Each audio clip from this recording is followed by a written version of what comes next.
programs to help individuals and businesses recover.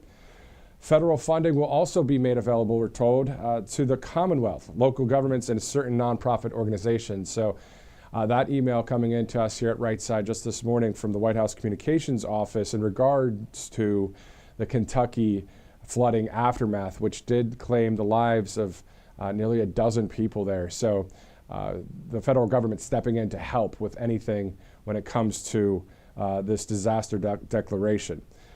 In other news, the Secretary of Defense, Pete Hegseth, on his way to Guantanamo Bay. He and his team have boarded a flight this morning and are on their way to Gitmo.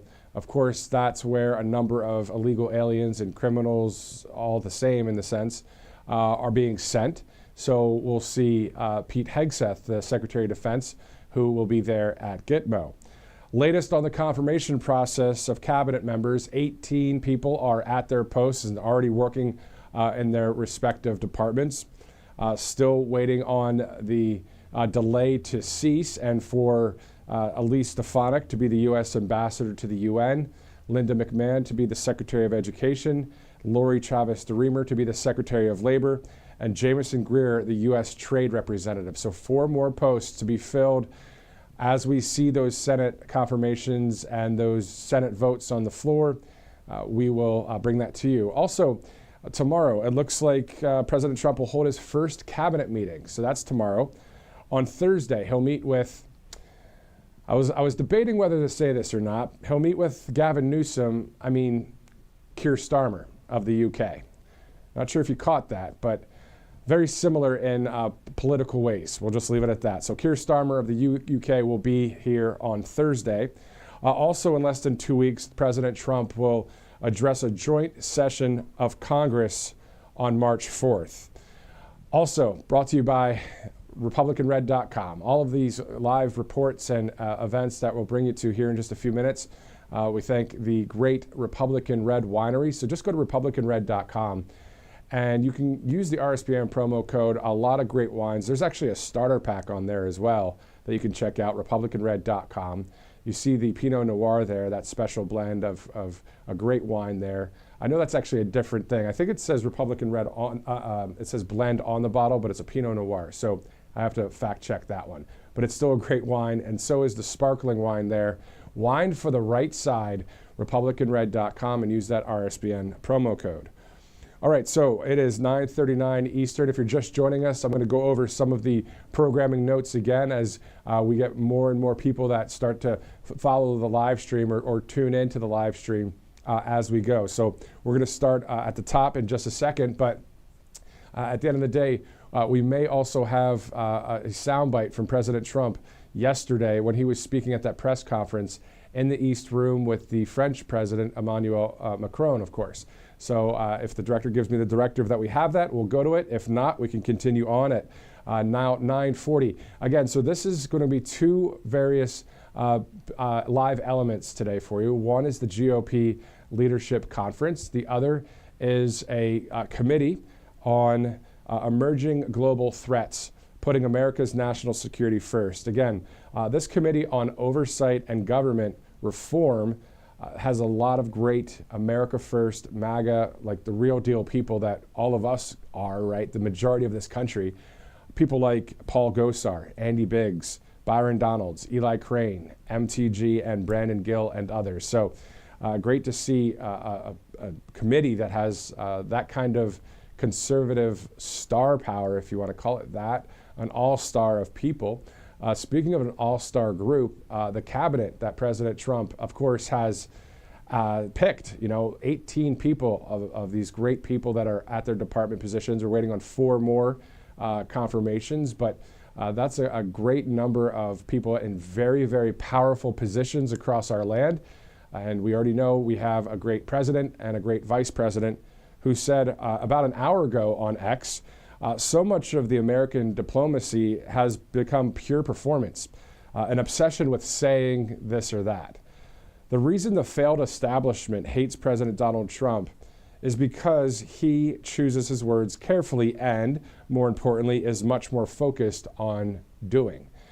That from the vice president about an hour ago. So We're seeing a lot of actions meeting those words, a lot of those promises from the campaign trail, and meeting those promises through various executive orders, and all of the cause and effect that we're seeing happen in our country right now. So it's great to see that. And we can go to possibly that soundbite from the president yesterday speaking at that press conference in the East Room with the French President Emmanuel Macron. So as we get that ready to go, we'll be following various news stories, of course, today. So let's go over once again, for those of you that just joined us, those of you that have been watching from the top, thank you for being a loyal viewer here at Right Side Broadcasting Network.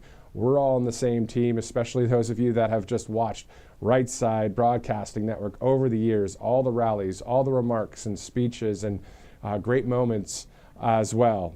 All right, so let's do this. Before we go to that, let's go to Tax Network USA, another great sponsor here at the network, 800-357-1415. So if you have a few back taxes, maybe there's a year that you missed or there was some hard times financially and it just didn't work out to pay, well, 800-357-1415, tnusa.com/RSBN. The Tax Network USA, good people, they'll help you out, they'll get you where you need to go, they'll get that plan going for you so you can settle those back taxes. So just call 800-357-1415. Again, 800-357-1415.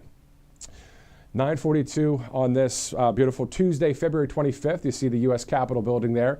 Let's go within the 24/7 news cycle to just yesterday at the East Room, where President Trump was speaking at the press conference, and to his right, the French President Emmanuel Macron.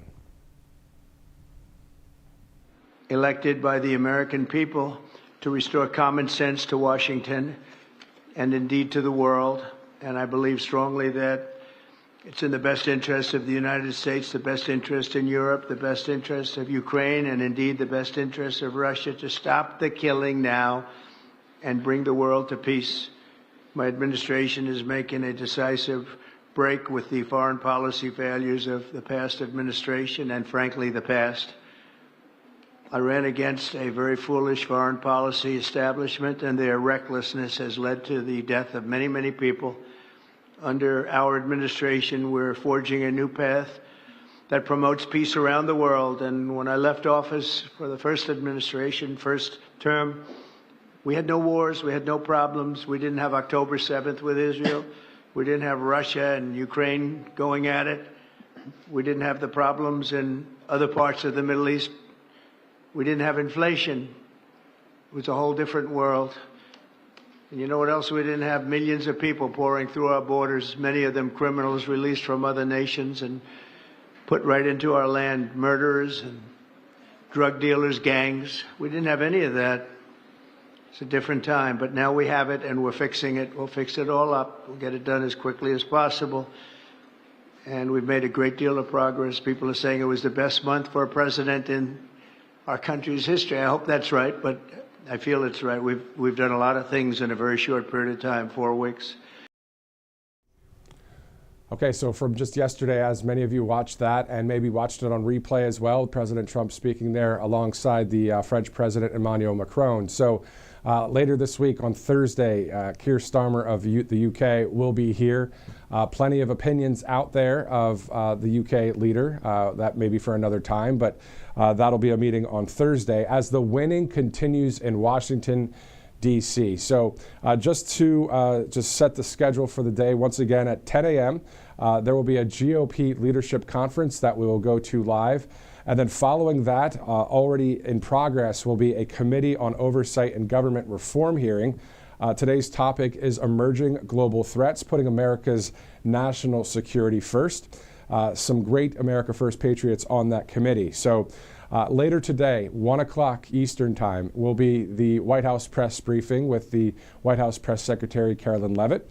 And then at 3 p.m., President Trump will be signing executive orders. So far, the latest count that we're hearing is 75 executive orders.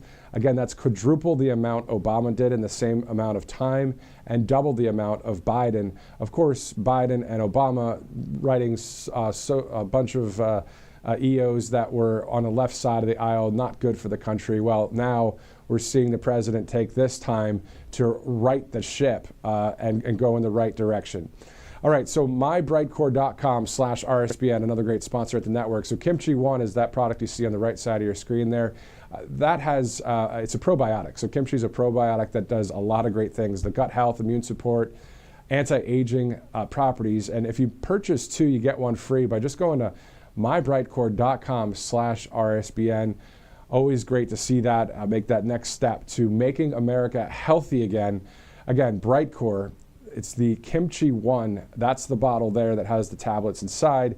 It's kimchi, which is a probiotic, great for all of these amazing next steps for your health. So you can call 888-722-0936 is the number. So 9:46 a.m. Thanks so much for joining us. I'm Matthew Alvarez. Robert McNeely will be in studio a little bit later. We'll be both at the desk here talking about the press briefing that's coming up at 1 o'clock, and also President Trump will be signing some executive orders at 3. So it depends on what time we actually get a feed for the 3 o'clock, whether it's live or recorded. We'll determine some live capabilities here at the desk. But still, we're marching forward as the winning continues in the nation's capital, and the amount of corruption that is being uncovered in all sectors of government, and a lot of great moves done by our commander-in-chief with all of the cabinet leaders. So again, speaking of a cabinet leader, let's go to the Department of Defense. Secretary Pete Hegseth boarding a plane this morning, now on his way to Guantanamo Bay. He probably is there by now, since it's just in Cuba, not too far off of the United States coast there in Florida. So he'll be there with his team, just touring that and seeing how operations are going there at that Naval Operations Center. And then, of course, we're watching any other moves going on by other cabinet members. We'll also have the meeting tomorrow. President Trump will have his first cabinet meeting tomorrow in Washington. So it'll be great to see that as the ball keeps moving forward. Quick international news. I was watching earlier today, Keir Starmer in the UK talking about increasing the defense spending upwards of $2 billion there. And I just wonder what the people feel and think about that in the United Kingdom. But again, he will be here, the Prime Minister, on Thursday. So that would be, I believe, the 6th. I think it's the 6th world leader in less than 40 days that President Trump has welcomed to the White House, and on top of that has been just at it every day.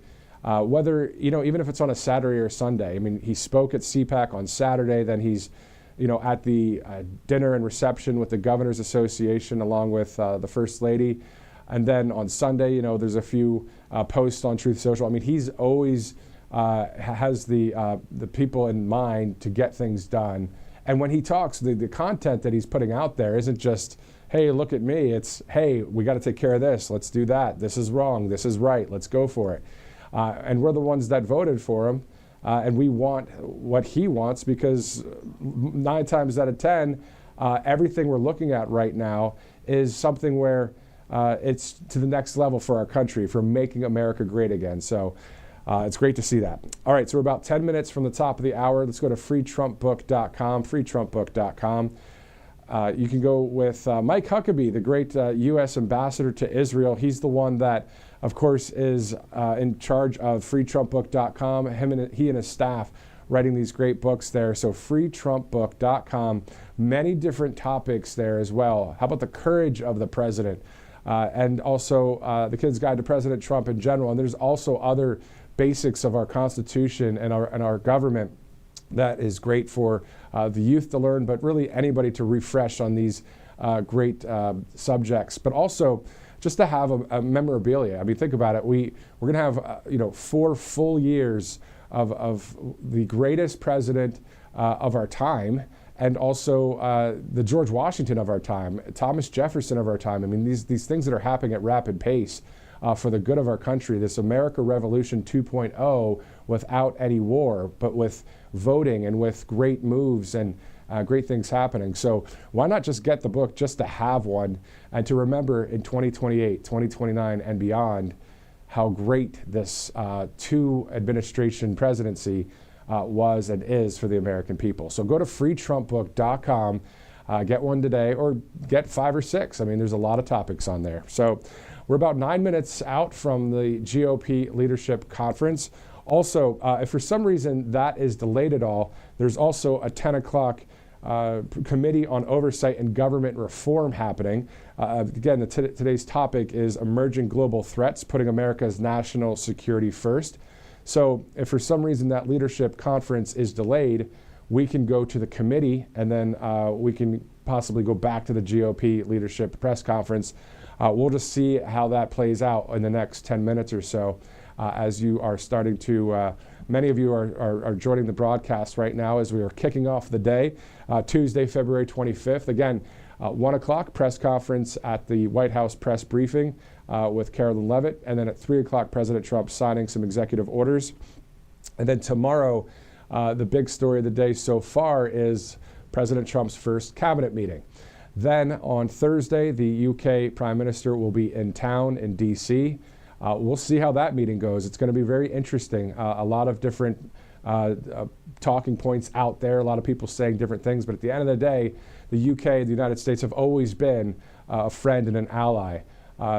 Sometimes certain leaders might not line up with certain things, but I'll let obviously President Trump take care of that as I'm just reporting what's going on coming up on Thursday. So as of now, I'm not hearing anything for Friday. It could be a press briefing. There could be something that pops up. But each day we get an email from the Office of Communications at the White House to show what is happening in the president's public schedule. And that's not just for Right Side Broadcasting Network. The media as a whole gets that, whether it's the fake news or conservative media. So we all get the email as the president and the team is taking transparency to an absolutely huge new level. Pretty awesome to see that. Also, the Fort Knox story, did you know that it was 1974 the last time that a number of Congress, senators, and about 100 journalists were able to go into Fort Knox to see the gold. And they actually, if you look at the videos, I was watching this last night, I find it fascinating. Who doesn't? It's a pretty cool story, right? But they were able to pick up the gold bars and look at them and weigh them and measure and all that. And it was kind of cool. So I wouldn't mind getting that assignment. Why not? I'm sure all of us wouldn't mind that. Robert, I'm sure, would like to go too. So that'd be pretty cool to see. But also, outside of that, there is, from what I'm gathering, I was trying to figure out the amount of ounces, the troy ounces of bullion and the gold bars and how much that equals in the amount of money that's there. And from what I'm seeing, it's several $100 billion worth of gold at Fort Knox.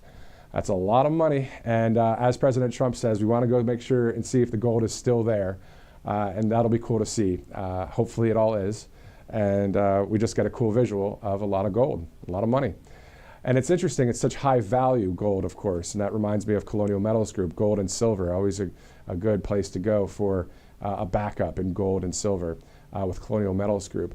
Also yesterday, while I was watching the video of the 1974 clip of all these journalists and people looking at the gold, and I was fascinated. I was researching U.S. Mint and the U.S. Treasury and Fort Knox, and I'm, you know how you go on YouTube or Rumble and you're looking and you go down that rabbit hole of videos. Well, that's what I was doing for about an hour last night. And then my wife chimed in and she said, in heaven the streets are made of gold? And I was like, wow, that's a really good perspective. That is true. That is pretty awesome. In Revelation 21:21, so chapter 21, verse 21, it says that the streets of New Jerusalem are of gold. So something that's so high value here is something that we're just going to walk on up there. I thought that was quite good. And the perspective that I had to tell her, I was like, wow, that's good perspective. You're right. But still, the gold in Fort Knox would be great to see whenever that story happens. Elon Musk, I'm sure, will be there, and others. Speaking of Elon, I think another SpaceX flight, a Starship launch, will be Friday, I believe. So I think that's the 9th launch for that. So we'll see that happen as well. All right, so let's talk about Colonial Metals Group. So freegoldguide.com. So you get a free info kit on gold and silver. All right, so tax-sheltered IRA, 401k, all backed in gold or silver, precious metals. Also, it's all tax-free. So, at the end of the day, we know that there's a lot of different financial markets that are up, down, and around. But at the end of the day, having some of your retirement or all of your retirement or your savings and putting it in that sure value, that high value of gold and silver, where it's always been high value, is always a good move to make. So all you have to do is just to get the ball rolling is you can use that QR code on your screen or go to freegoldguide.com. So freegoldguide.com/RSBN Colonial Metals Group. All right, we're about 4 minutes out from that GOP leadership conference. Thanks so much for streaming in, starting your day with us as we monitor everything that's going on around the news cycle. Literally everything that would be, I was going to say worthy of, but something that would pertain to America First agenda, what will be helping the America First agenda. And I'm not saying what will be helping President Trump, but that is exactly what that is anyway. The America First agenda is for we the people. It's for our freedoms and our Constitution and closed borders and all the good things as a conservative. So we yield to that. And then it's great that we have a leader, President Trump, that, yes, we like. Of course, we love his personality, and he's fun, and he's a bulldog. He can overcome anything, and as we've seen. But at the end of the day, as we see any America First stories, whether it's breaking news or whether it's happening inside the Beltway and there in D.C., we'll have that live coverage for you. Specifically today, this is the start of a GOP leadership conference. You see just a few press there, so I don't think that's going to start in 2 minutes, to be honest. But what will start in about 2 minutes, possibly, is the emerging global threats topic, putting America's national security first. It's a committee that has a meeting today, a hearing. It's the Committee on Oversight and Government Reform. If you're just joining us, some of the people on that committee: Paul Gosar, Andy Biggs, Byron Donalds, Eli Crane, MTG, Brandon Gill. So some great conservatives that have the people's interest in mind and heart. So great to see that kind of leadership there. That will also be starting in just about a minute. So the schedule that we're following here will be the GOP leadership conference, press conference, and then after that we'll go to the already in progress subcommittee hearing. However, if this doesn't start for about 5-10 minutes, I'll have to wait for the directive from the crew to see if we're going to go to the committee instead. Again, if you're just joining us at the top of the hour, in just a minute, later today, a 1 o'clock press conference at the White House with Carolyn Leavitt, and 3 o'clock, President Trump will sign executive orders. I'm curious to see which EOs he'll sign today, as he signed 75 at latest check, so 75 at latest count. Also, for those of you just joining us, we're following the Kentucky flooding aftermath as a number of people lost their lives to that flooding and the severe storms. I believe the last number that I saw was 11. President Trump actually granted a major disaster declaration for the Commonwealth of Kentucky just yesterday following severe storms and flooding. So the president's action will make federal funding available for individuals in impacted areas. So that being done from the federal government for the state of Kentucky. As we monitor here at the network as well, whenever there's severe or inclement weather, whether it's a snowstorm, blizzard, tornado, hurricane, earthquake, anything that's happening, if it's major breaking news, we'll cover it here at the network, especially if it's during daytime, nighttime, business hours for the news media. And also you can follow us on X and Truth Social, as we have several million people following us between both Truth and X, and also on YouTube and all over the place. So definitely a good news source for kind of all of that craziness that's going on in the world. Well, here at this network, we're always going to have the focus of the common sense simplicity of coverage. So hence today. So we know that this is happening at the GOP leadership conference. This will be live. However, if there was breaking news that would matter to the American people, we would go to that. Also, anytime the president has various events, of course, the executive orders. Whenever we get a live feed or a replay feed, whether we play that right here on this channel, we can also post it on X or Rumble or wherever, so you can stay informed on what's happening inside the Beltway. Also, a number of years of experience from all of us as hosts here in journalism, but not the journalism that is the left wing in the sense of the mindset and the heart set of that. Maybe we worked in mainstream before because there wasn't many conservative media opportunities, but at the point, all I know is at this point is we're seeing that media reform now. We're seeing, just like the country's getting reformed in a great way, the media is getting reformed one by one when it comes to conservative media. We've been seeing what's happening on the left. A lot of the left-wing radical hosts, they're not in positions anymore because they went so far left and they're losing viewers. The ratings are in the tank. And we don't even have, we're not on like those major cable channels right now. Maybe one day you'll have an opportunity to on some various streaming outlets, but still you have the app here, you have it on X, you have it on the great Rumble, of course, YouTube. So there's many ways to watch us. And our website, Getter, Facebook, so many ways to watch. As we had some great numbers over the past major events here at Right Side Broadcasting Network, whether that was the election night, more than 5 million viewers, or whether that was on Inauguration Day, which was more than 6 billion. So between all social platforms. So yeah, we're seeing the increase on conservative media side. It's simple because I know most of you that are watching right now are saying, I want real deal journalism. I want authenticity. I want someone that's based in their love for God, family, faith, friends, right? The whole thing, the Constitution and all of that. So that's what you'll get here at Right Side Broadcasting Network day in and day out. And that's our commitment as we move forward at 10:03 Eastern Time. All right, so other than the news about Kentucky, the Secretary of Defense Pete Hegseth is in Gitmo today. He's traveling there to survey that naval operation there. He boarded a flight this morning. He's there with his team from the Defense Department.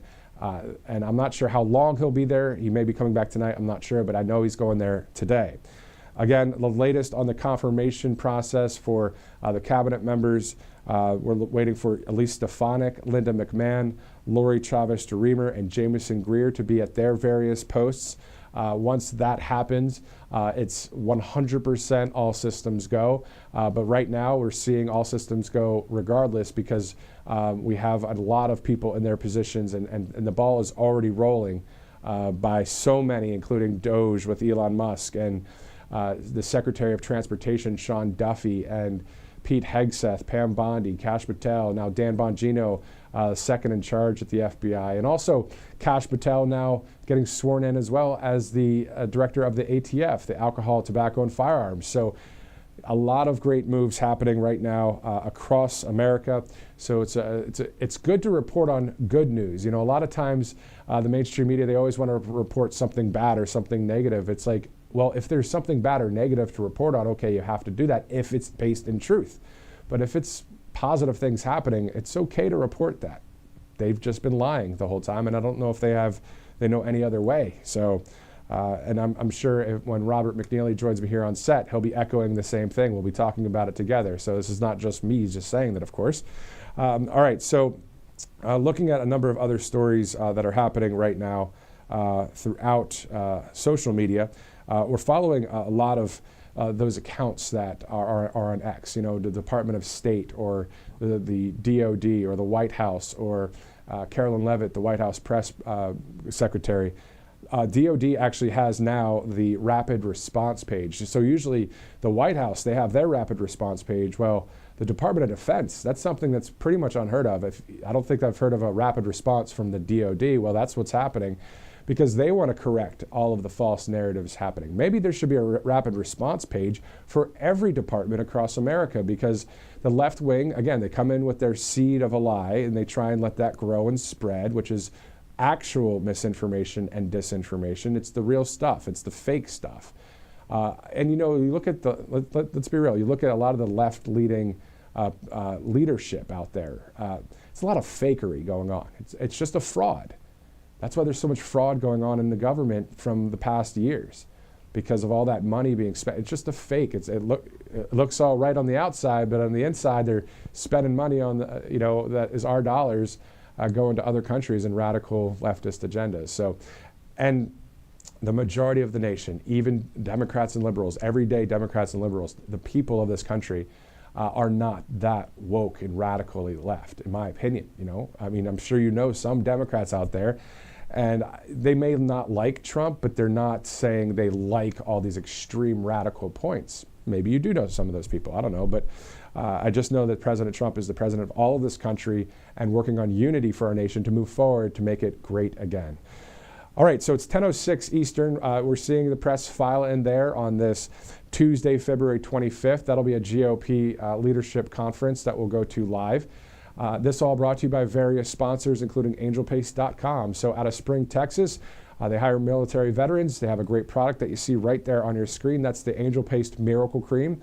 All you have to do is go to angelpaste.com and then use the RSBN promo code. You'll get a discount as well. So we're hearing good reviews on that website there, or seeing good reviews on the website, angelpaste.com. You can experience the miracle of Angel Paste by going to angelpaste.com, another awesome sponsor at Right Side Broadcasting Network. The DOD Rapid Response 13 minutes ago was talking about Senator Elizabeth Warren, because Elizabeth Warren said yesterday, about 21 hours ago, Stephen Feinberg is the nominee for the second in command at the Pentagon. She goes, his qualifications, ? No relevant government or military experience, major conflicts of interest through his investments in defense, and then the rapid response from the DOD. So today, actually happening about a half an hour ago, was the confirmation for the second in charge, the deputy at the DOD under Pete Hegseth. That is Stephen Feinberg. Well, the DOD rapid response hits 13 minutes ago and says, Senator Warren, Stephen Feinberg has led organizational assessments, implemented complex reforms, drove operational improvements for over 30 years.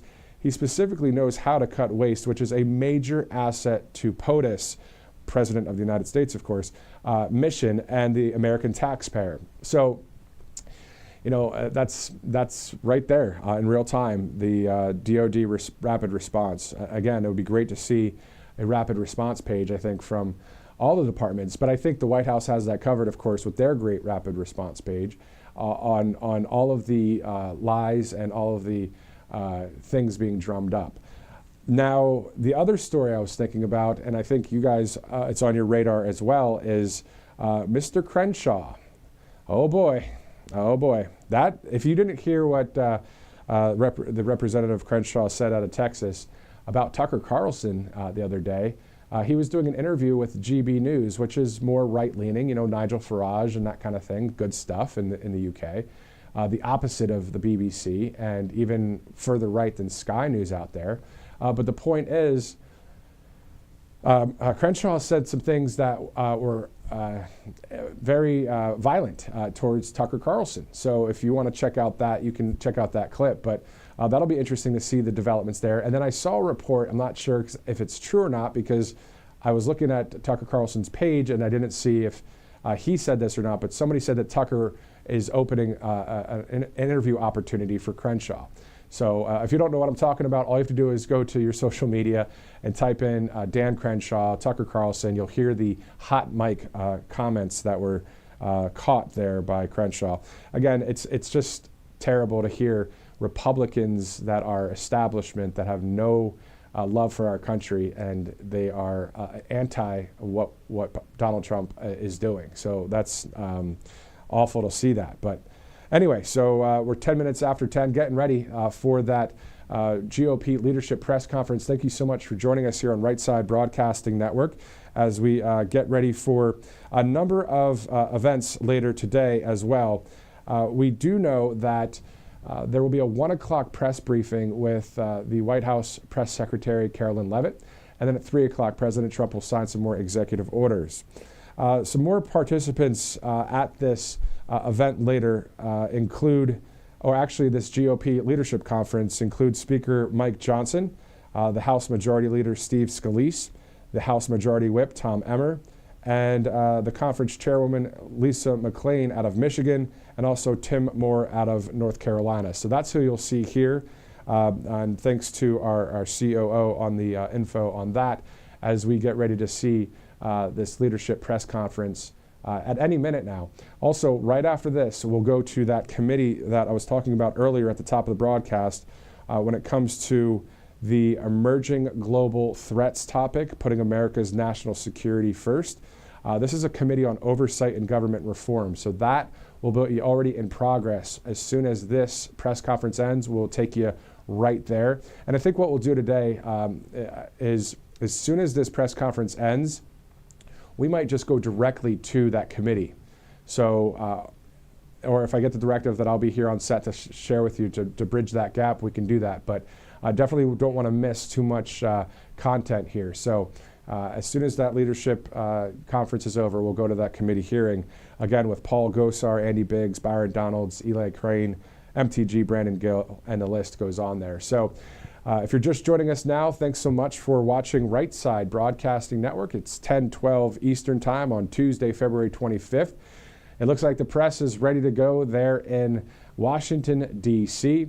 Again, a number of stories we're following. Just to run through them quickly this time, as I've covered a few of them over the past 45 minutes or so, is the Kentucky aftermath, the flooding aftermath. President Trump has signed a disaster declaration to help people in need into Kentucky. Also, Pete Hegseth, the Secretary of Defense, on his way to Guantanamo Bay to survey the naval operation there. Also, the 1 o'clock press conference a bit later today with the White House Press Secretary Carolyn Leavitt. And then 3 o'clock today, President Trump will be signing executive orders. Other than those events that I just talked about, if there's any other breaking news or other developments, we will bring that to you here on Right Side Broadcasting Network. 18 of President Trump's picks have been confirmed. So we're looking at 4 more at this point. So looking forward to seeing that come up here at any minute. As some of them have been delayed, unfortunately. Elise Stefanik, the designee as the U.S. ambassador to the UN. We're waiting for these kind of great people to be put into those positions. Again, 18, though, passing through and being selected, of course, and voted on. So it's great to see all of that come to pass. Also, President Trump, 12 hours ago on Truth Social, saying, Vivek Ramaswamy is running for governor of the great state of Ohio. I know him well, competed against him, and he is something special. He's young, strong, and smart. Vivek is also a very good person who truly loves our country. He will be a great governor of Ohio. He'll never let you down and has my complete and total endorsement. That from President Trump about 12 hours ago on Truth Social. Also, President Trump putting his support behind Byron Donalds for the governor of Florida. So seeing Vivek as the leader of the state of the Buckeye State would be great. And seeing Byron Donalds, the representative out of Florida, being the leader of the Sunshine State would be also great. Because, again, people that are on Team Freedom, are on Team MAGA, are on Team pro-Constitution. So no deep state ties, no establishment crap. It's just everybody that is on the right side of history, so it's great to see that. All right, so MyPillow.com, another awesome sponsor here at the network as we await that press conference there. All you have to do is go to MyPillow.com/RSBN. You get a huge discount on various products, more than 2,000 products by Mike Lindell right there, MyPillow.com, including the My Coffee. And My Coffee, I'll tell you what, at 10:16 or 10:15 this morning, I can sure use a cup of joe. And I wouldn't mind having some of that coffee. And I think we actually have some more here at the studio. We might not, because we have one of the good crew members that work here. He also should be a barista. He makes a very good cup of coffee. But anyway, so looking forward to seeing this leadership press conference coming up at any minute now, as it's 10:15 this morning. President Trump also about 14 hours ago saying our country's doing really well. And today I was just thinking that the company building the Keystone XL pipeline that was viciously jettisoned by the incompetent Biden administration should come back to America and get it built now. I know they were treated very badly by sleepy Joe Biden, but the Trump administration is very different. Easy approvals, almost immediate start. If not them, perhaps another pipeline company. We want the Keystone XL pipeline built. President Trump on Truth Social some time ago, just yesterday. And also, I don't know if you missed this or not, but the White House posted on X a picture of the podium at the White House press briefing room. And to the right and left, you know those screens that are behind where Carolyn Leavitt stands? There's two photos, and they're the same photos, and they both have the Gulf of America map on each side. And then it says in big red letters, victory. Victory meaning a judge ruling on the side of the president when it comes to, it's a right, it's a privilege for the Associated Press to be able to be at the White House, be in the Oval Office. Again, the AP still sticking to the Gulf of Mexico and sometimes saying Gulf of America when needed, but they're calling it the Gulf of Mexico still. Well, that's not going to fly with President Trump. So it seems that the AP is still not allowed inside the White House press briefing room, inside the Oval Office. Basically, you got to get it right. And lying to the American people on a constant basis is obviously not the right thing to do. And also spreading misinformation and disinformation. Disinformation, again, is all about knowing that it's false and then purposely sharing it.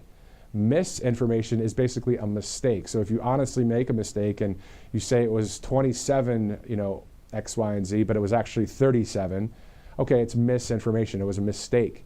But if you do disinformation, you are knowing that the number was incorrect or whatever story you're doing. Just to bring that context, because the left still tries to bring some of that up, that the right is using disinformation tactics. It's not true. We're based in that's what's great about it. They're based in confusion and weakness and chaos. They love confusion. Even in the Bible, the so-called enemy, right, it's all confusion and lies. So they're just doing what their father's doing. And I'm not saying every Democrat or every liberal. I'm just saying those that really are going against this, they're going against God and the Bible and the Constitution and President Trump and on. So, yeah. And I know you probably didn't come here for some of the Bible talk today, but that's all right. It's 10:18. Looking forward to going to the GOP Leadership Press Conference there live in Washington, D.C. We're going to have a lot of coverage today for those of you just joining us. Again, 1 o'clock will be a White House press briefing. 3 o'clock, an executive order signing by President Trump. Tomorrow, there will be President Trump's first cabinet meeting. And then on Thursday, a leader of the UK, I know his name and all, Keir Starmer, is going to be here in Washington. So meeting with President Trump. So I was delaying on the name. It's a tough thing because you guys know that we are very authentic and real when we talk. Here at the network. And I'm not reading a teleprompter, but we know that there are various opinions about Keir Starmer out there, especially from the people of the UK, and many people in this country know about it, just his policies and that kind of thing. But other than that, still, the UK always a friend and ally of the United States. So let's see if there's any common ground that can be found there, obviously because of the friendship that we've had between the two nations. But outside of that, with policies, we'll see what is discussed, coming up.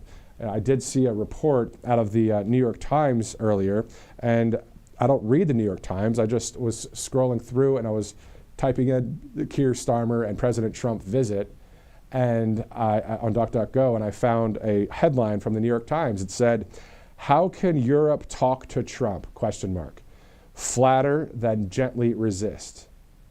So the New York Times is taking the side of foreign governments and saying, literally, this is a story in the New York Times. How can Europe talk to Trump? Flatter Donald and then gently resist. Are you serious? Are you part of, what, are you with the United States at all? I mean, it's just wild to see all this stuff that the media is even trying to so-called give advice to European leaders when they come and visit President Trump. President Trump is not an idiot. He's not going to fall for some flattery. He knows what the truth is, and he knows what he's going to do for the American people.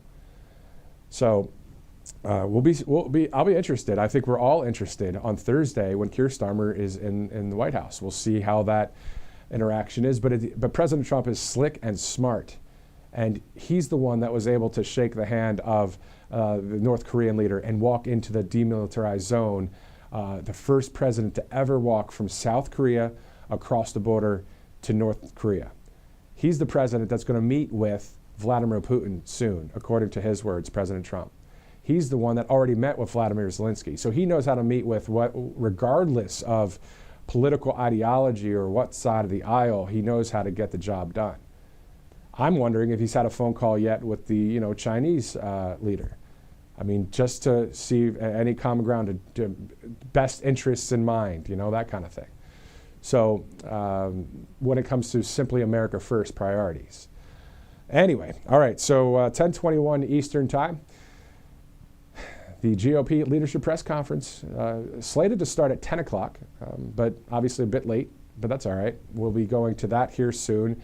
And then as soon as that is done and wrapped up, we'll go to that committee hearing on oversight and government reform, which will be taking place there in Washington as well. That topic is the emerging global threats, putting America's national security first. So that's going to be happening later today. A number of great patriots in that committee. I know I've listed them off a few times for you, but for those of you just joining us, Paul Gosar, Andy Biggs, Byron Donalds, Eli Crane, MTG, and Brandon Gill, of course, out of Texas. So we'll be seeing two live elements today, the press conference there at the GOP and then the subcommittee hearing.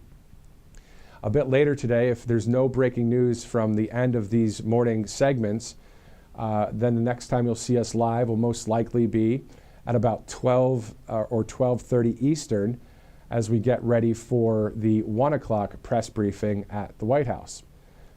Following that, it's on the president's schedule that there will be a 3 o'clock executive order signing. So a few things on tap here as we are live at 10:23 Eastern time. All right, let's see here. We look at other talking points from President Trump when it comes to January 20th. Of course, we saw in everything we do, he said, my administration will be inspired by a strong pursuit of excellence and unrelenting success.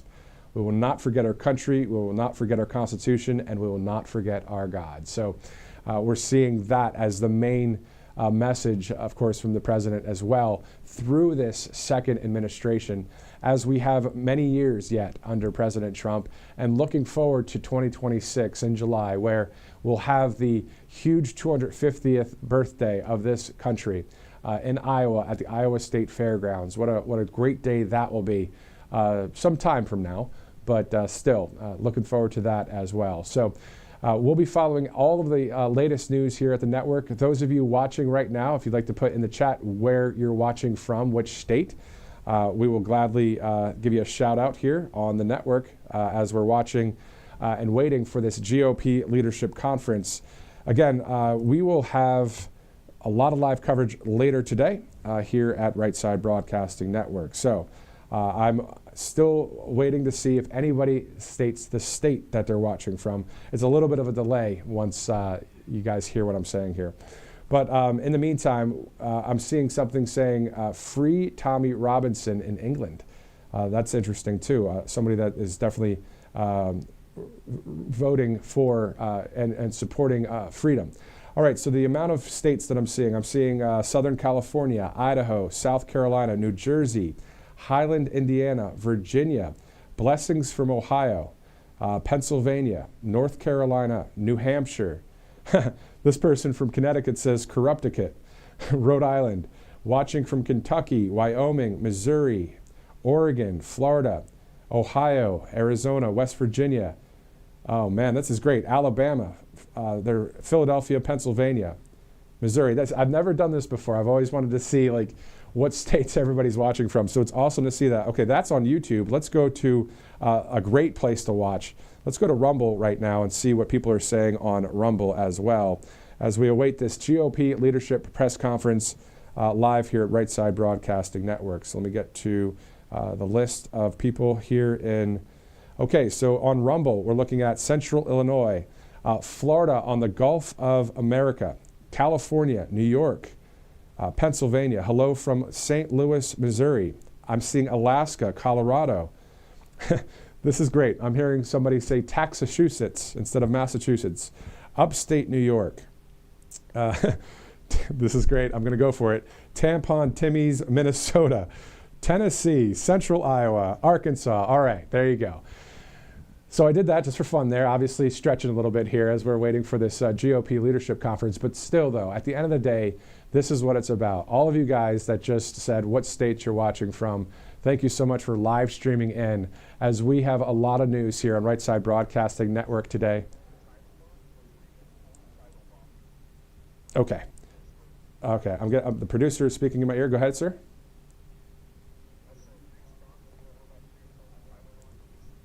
Okay, is that something we're doing now? Okay. All right, so we have a new sponsor that's coming to us right now here at Right Side Broadcasting Network. I'm going to have to open that up as I'm awaiting that. I'm not sure where I could find that, producer, but let me know where I could find it. Okay. Let's go to that right now. Talk about on the fly. But also, those of you guys, again, watching from all across the country, thank you so much for tuning in as we are going to go to the home title lock here in just a minute.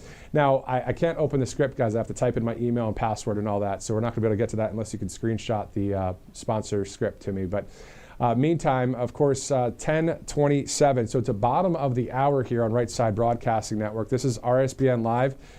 Getting ready for this GOP press conference. Let's see if I got that message.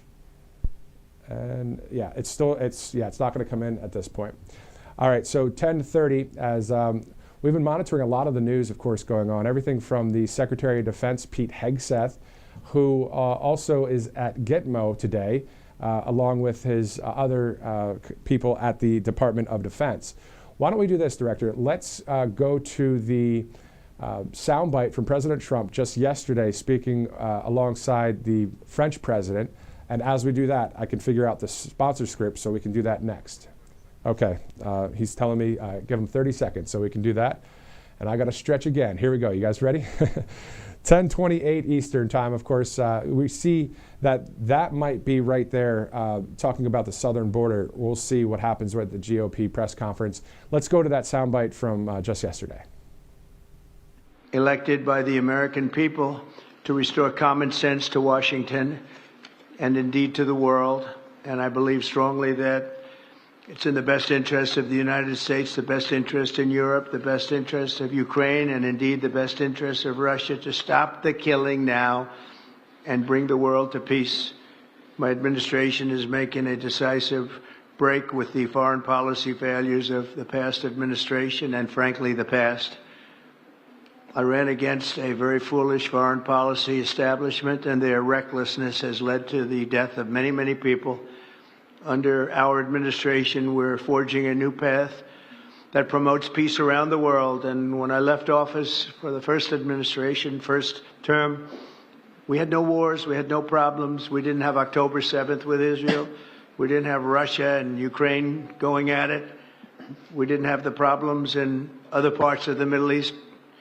We didn't have inflation. It was a whole different world. And you know what else we didn't have? Millions of people pouring through our borders, many of them criminals released from other nations and put. Some of the people that hijacked those town halls are happy with the bloated status quo. They want the bloated status quo to continue. They don't want to get our country back on track. And to make matters worse, even the DNC chair openly suggested that the outrage at the town halls across the country was orchestrated. But here's the truth. Getting us out of nearly $37 trillion in debt, it's not going to be easy. President Trump and the White House Republicans have started the conversation on wasteful government spending. And 77 million voices outweighed those voices at the town halls. We got our marching orders. We listened to the American people. and they told us they wanted change. And buckle up, because that's exactly what we're giving them. And our friends on the other side of the aisle, please keep going down the path of defending and even advocating for government waste, fraud, and abuse. The message they all are sending is clear, and we see whose side they're on. Look no further than their newest messaging strategy. The minority leader unveiled it last week. It's called Share Your Story. Can you guess whose story they're sharing? It's government employees, like a locksmith from Yosemite National Park. Not the stories of lives lost due to illegal immigration. They're not asking to share those stories.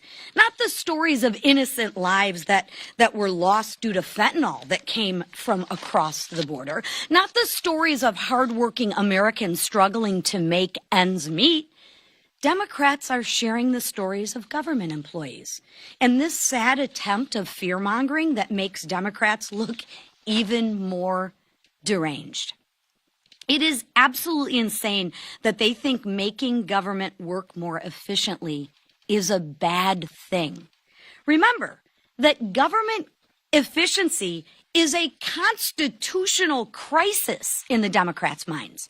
They continue to defend and advocate for waste, fraud, and abuse. They don't want it to stop. Democrats are ignoring the American people and siding with the swamp. They keep defending DEI employees and USAID, while Republicans fight the bloated and inefficient bureaucracy, and we fight it for the American people. For years, we've heard about delays at the IRS, lost Social Security checks, mistreatment at the VA. Did the Democrats do anything about it? Did they set up a listening session to have people tell their stories? No. I think they only care about Washington and bloated bureaucracy in D.C. It is truly a shame, despite the American taxpayers' wishes. They're doubling down on the broken system, and they are the ones that broke it. While Democrats keep displaying their derangement, telling out-of-touch stories, let's talk about those who can't tell their stories. Like Lincoln Riley, who was raped and murdered by an illegal alien. Did the Democrats tell their story? How about Zach Cullen, who died of fentanyl poisoning? Did the Democrats set up a hotline to listen to their stories? Or how about a pastor in Michigan, Stephen Singleton, who was killed by an illegal immigrant? Did they tell their stories? No. And you know why? They can't tell their stories because they're dead. Yet Democrats are soliciting sob stories from bloated bureaucrats with six-figure salaries. Give me a break. Now, it's time for us to tell our story. And that's what we're going to do. We're going to turn our attention to this week. House Republicans will focus on saving lives and taxpayer dollars. Then President Trump has been clear. He wants one big, beautiful bill that unlocks his full agenda, not just part of it, everything. And that's what our one big, beautiful bill does.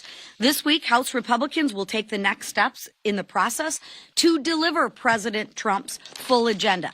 The House budget resolution invests in border security and our national defense. It also saves taxpayer dollars by rooting out waste, fraud, and abuse. It will encourage investment in the energy industry to increase production and to actually lower costs. If we don't pass this bill, Americans will suffer the largest tax increase in history. The Budget Committee passed it with unanimous GOP support. And remember, this is just the starting point to unlock the process. After the resolution passes, committees will begin the real work, the work to find savings and create investments, savings in our budget to make America competitive, and investments to make our country secure. That's what the president and the American people want, And who would go against their agenda? We're helping the president keep his promise because the American people gave us a decisive mandate. Secure the border, unleash American energy, restore peace through strength, and make America competitive again. If we remain united, we can pass this transformational legislation. And when we do, we will be remembered as the most successful conference in American history. I will now turn it over to Rep. Tim Moore from North Carolina to speak about the budget as he serves on the Budget Committee. Thank you. Thank you, ma'am. Excuse me, sir. Good morning. I appreciate the opportunity to join the Republican leadership team today in support of this House budget resolution that puts America back on the path of fiscal responsibility and economic prosperity. Before coming here, I guess I've been a member about, 6 weeks so far. It feels a lot longer, Mr. Speaker, just saying. The time I've been here, I've had the opportunity to see how things work, but for 22 years as a member of the State House, 10 years as Speaker of the State House, had a part in changing our budgets that made North Carolina one of the most competitive states in the country. We took a budget shortfall and turned that into a surplus. We cut taxes. Frankly, we did a lot of the things that I'm seeing this leadership team work to try to do here at the national level. And that success ultimately happened then and will happen here because we prioritize taxpayers, the real hardworking people, and not bureaucrats. You know, as a member of Congress, I want to help bring that same common sense attitude and track record that we did in the states here. And I can tell you that all of the new members of Congress have come in with that same view of what can we do to help move the country in the right direction. The American people spoke this year. They spoke loudly. President Trump is in the White House. You have a Republican majority in the House, a Republican majority in the Senate, and these bodies are ready to go to work to get this done. This bill is a huge step forward in that direction, addressing energy independence, addressing the border, finally reining in out-of-control spending. It's great to see this happening. You know, they say the definition of insanity is to keep doing the same thing over and over and over again to expect a different result. Finally, we see real change in Washington to get this spending under control. And there's a lot of fear-mongering out there right now, people claiming that this is going to be cut and that's going to be cut. Look, nobody's going to want to hurt hardworking American people. That's not anywhere in here. Those are frankly just lies that some folks are telling. This bill is going to rein in wasteful spending. It's going to rein in fraud. It's going to rein in abuse. It's going to do all of those things. And I just want to give a shout out to the leadership team really for being so engaging.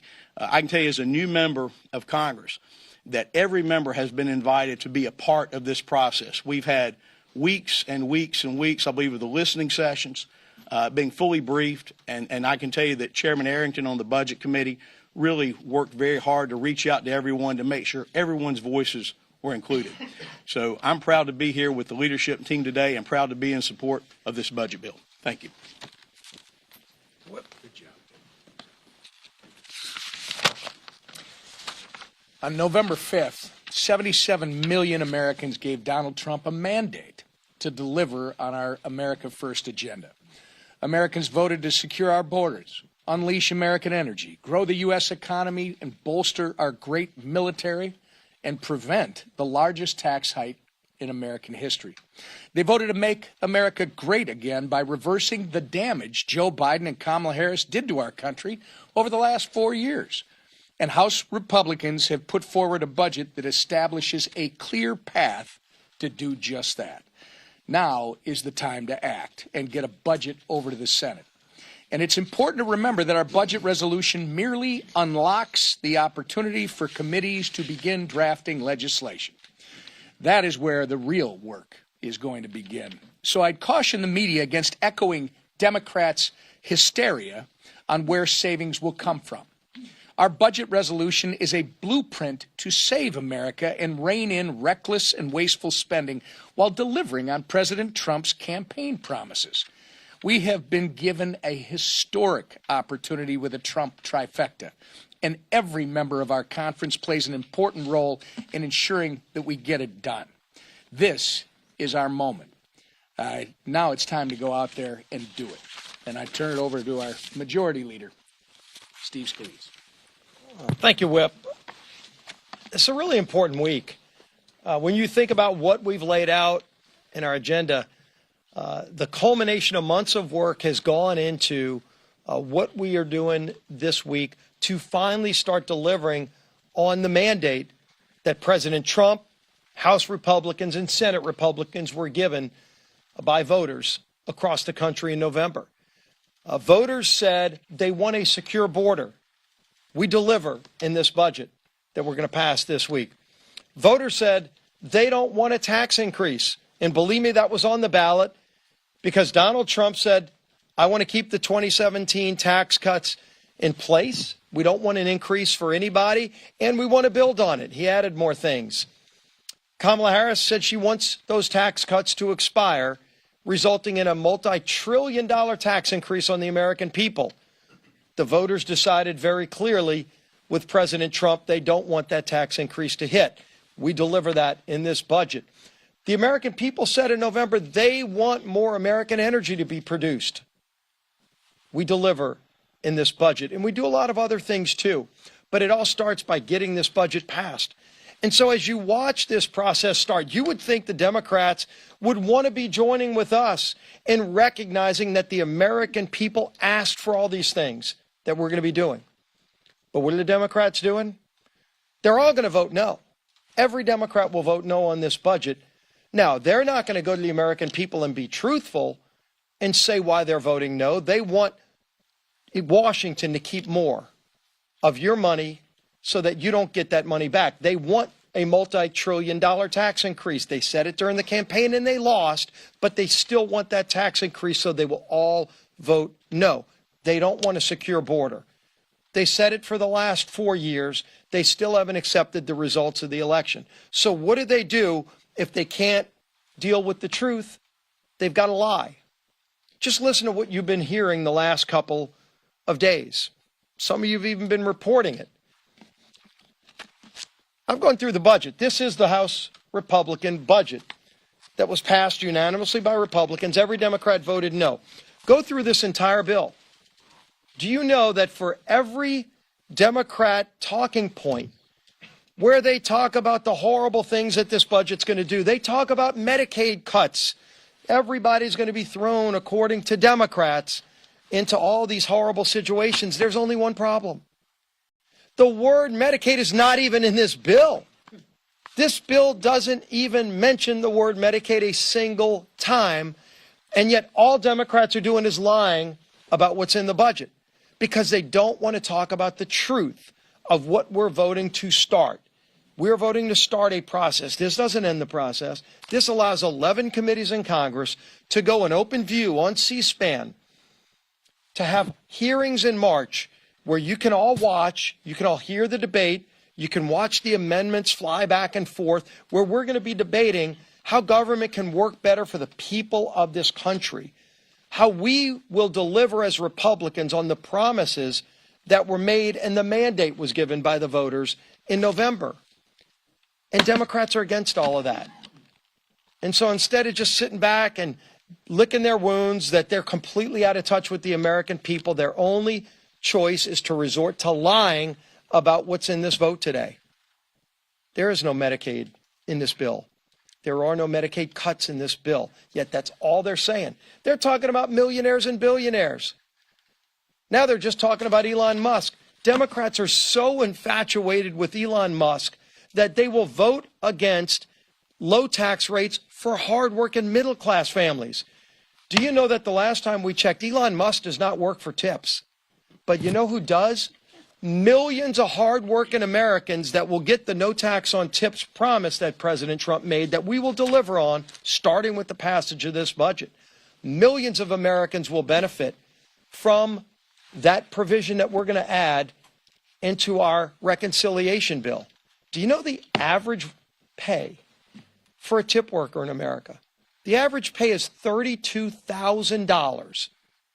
And we will be helping millions of those families who average $32,000 so that they don't have to pay tax on tips, or they don't have to have the 87,000 new IRS agents that Biden added going after them, trying to get them to pay thousands more in taxes when all they're trying to do is put food on the table for their families, working 2 or 3 jobs.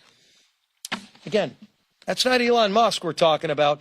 That's millions of families who average $32,000 a year that Democrats will be voting against helping. They will be voting Democrats against helping millions of small businesses in America. Over 130 million families in America will see their individual tax rates go up when Democrats hit the red button and vote no on this budget. But House Republicans are committed to defending those families, to standing up for those families, to stopping a tax increase from hitting those families. The corporate rate is already locked in. It's a permanent rate at 21%. So we're not talking about the big multinational corporations. They're lying, talking about millionaires and billionaires, when millionaires and billionaires aren't even 1% of who benefits. 99% of the people that would see a tax increase with a no vote are people that make less than $1 million. Less than $1 million. That's who Democrats want to see a tax increase on. While they lie and use the names of billionaires, they're going to be kicking in the gut the hardworking people of America. We don't want that to happen. That's why we're going to move this budget and start this process and start delivering on the mandate that we were all given.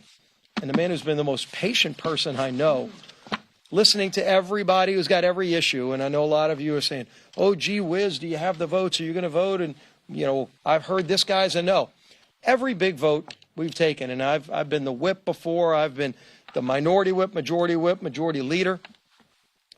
Every time we've had a big vote on the House floor, we're talking to members all the way up until the moment the vote closes. During the vote, we're talking to members. Go look at every big vote we've had. Today is no different. Sure, we're still talking. We talked to the Speaker and I were in a meeting last night for over an hour talking to a lot of members that had questions. We ended that meeting with every one of them finishing as a yes vote. We still have more conversations to have today, just like we do on any day of any big vote. So we're not going to stop working because millions of people are counting on us to deliver for them the mandate they gave us. Introduce to you the Speaker of the House. Well, thank you so much. Good morning. It's a big day in America, a big day on Capitol Hill. I'm glad to see full participation by the media and press corps here this morning. A lot going on. I want to thank the leadership team for their extraordinary work and their patience. This has been going on for quite some time to prepare us for this day, this week, and the consequential actions that we'll be taking as a House Republican majority to move this ball forward. We'll talk about it a little bit. I want to thank also Representative Tim Moore, very talented member from North Carolina's 14th District, and if he sounds like he's done this before, he has. He was the Speaker of the House in North Carolina for 10 years, and he's an example of the high caliber of a freshman class, the new members, new House Republicans who have joined us, doing extraordinary work. And he took on the heavy load early on in the Budget Committee. It's not an easy assignment, but I thank him for that work, and all of our colleagues, Chairman Jody Arrington and all the Budget Committee members who've been working so hard. Before we get to that, let me just say, last week marked 1 month of the Trump administration. It's just been a month. It seems like much longer than that because so much has been accomplished. What a difference the last 30 days have made. America, once again, has a real leader in the White House, and you see the effects. He's taking action to make America safer, stronger, and more efficient. And we are delivering on our campaign promises. It was not just the promises of President Trump, it was the promises of House Republicans. And just as we promised, I was on the campaign trail all last year, as you know, went all around the country, and I told them these things would happen.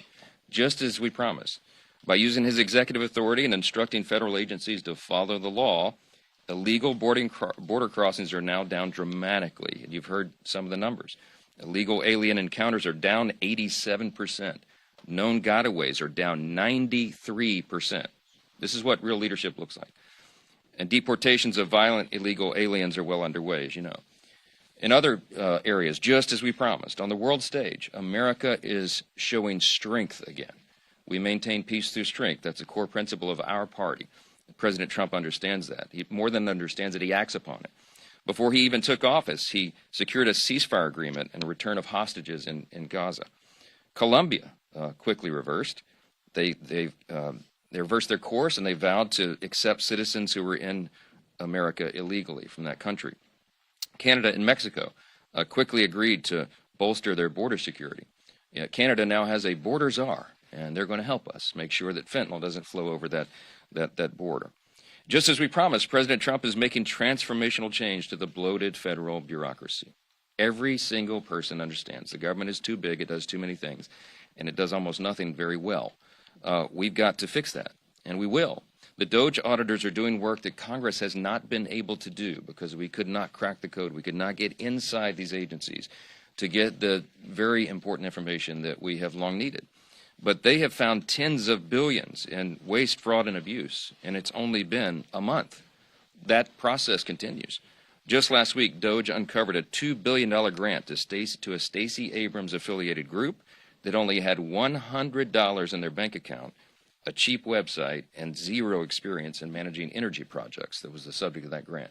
Just one glaring example of the enormous misuse of taxpayer dollars, and we're finding that. Every day we're learning more and more about what has been hidden from Congress for so long, and this is going to change the way the federal government works and operates. It is truly transformational. Just as we promised, as President Trump works to clean up the mess President Biden has made, congressional Republicans are taking action to do the same. Last week, Leader Scalise released a list of Biden administration rules that House Republicans will roll back through the Congressional Review Act legislation.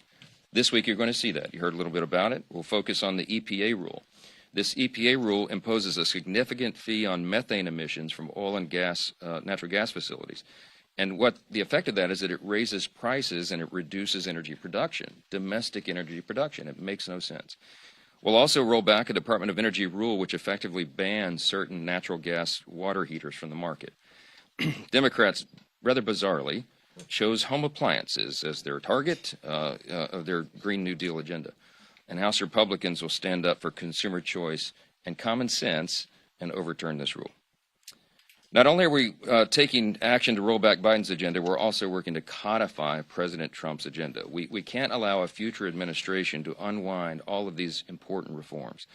So we're planning to take up our budget resolution as early as today, which is a major step, as you know, to unlock the process in delivering President Trump's America First legislative agenda. We're very close right now. And as you just heard the Leader Scalise explain, there's always more work to do right up to the end for a big vote like this, and this is a big one. We're very, very close, and we're excited about the progress, and I'm very positive, and I'm absolutely convinced we're going to get this done. There's a lot of misinformation about the budget resolution. You've heard some of this being cleaned up this morning. I won't repeat it all. But this resolution itself contains no policies. It is a framework only, and it's the product of months and months of work completed with the input of over 95% of the individual members of the Republican conference. We held dozens of listening sessions. We met with nearly every member of the conference multiple times, and truly this has been a bottom-up approach to the process. So we're proud of the final product, the work product, and again, it's sort of the kickoff in what will be a four-quarter game, and that very important, very consequential game begins as soon as we get this thing passed. This has been necessary because we promised to deliver President Trump's full agenda, not just a part of it. We're not just going to do a little bit now and return later for the rest. We have to do it now. And that one big, beautiful bill will include securing the border, restoring America's energy dominance, dismantling the deep state, growing our economy, and ensuring we don't have the largest tax increase in U.S. history, as was just recounted here, and a return to peace through strength. We do not have time to waste. The American people are expecting us to deliver on this, and we will. And House Republicans need to unite so we can keep this process moving forward, and I think they all understand that. We're working right now to get everybody on board. I think everybody wants to be on this train and not in front of it. And so we're going to answer the remaining questions and get everybody on board, and we're going to deliver on that mandate that we told the American people that we would do. That'll take a couple questions. Mr. Speaker, you said that this is just the start of the process. Can you say unequivocally that further down the line there won't be any cuts to Medicaid programs? Yeah, so look, let me clarify what we're talking about with Medicaid. Medicaid is hugely problematic because it has a lot of fraud, waste, and abuse. Everybody knows that. We all know it intuitively. No one in here would disagree. We had a hearing in budget just last week, or week before last, and they asked the experts, and the estimate is, I think it's $50 billion a year in fraud alone in Medicaid. Those are precious taxpayer dollars.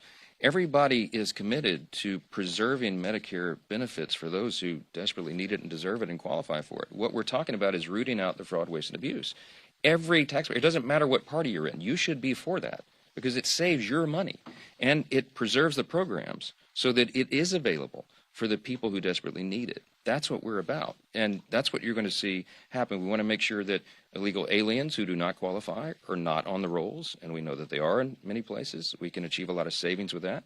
We can eliminate all these fraudulent payments and achieve a lot of savings. What you're doing with that is you're shoring up the program, and you're making sure that the people who rely upon that have it, and that it's a better program. That's what we're talking about. You've heard the president say that. You've heard members of the House Republican Conference say that.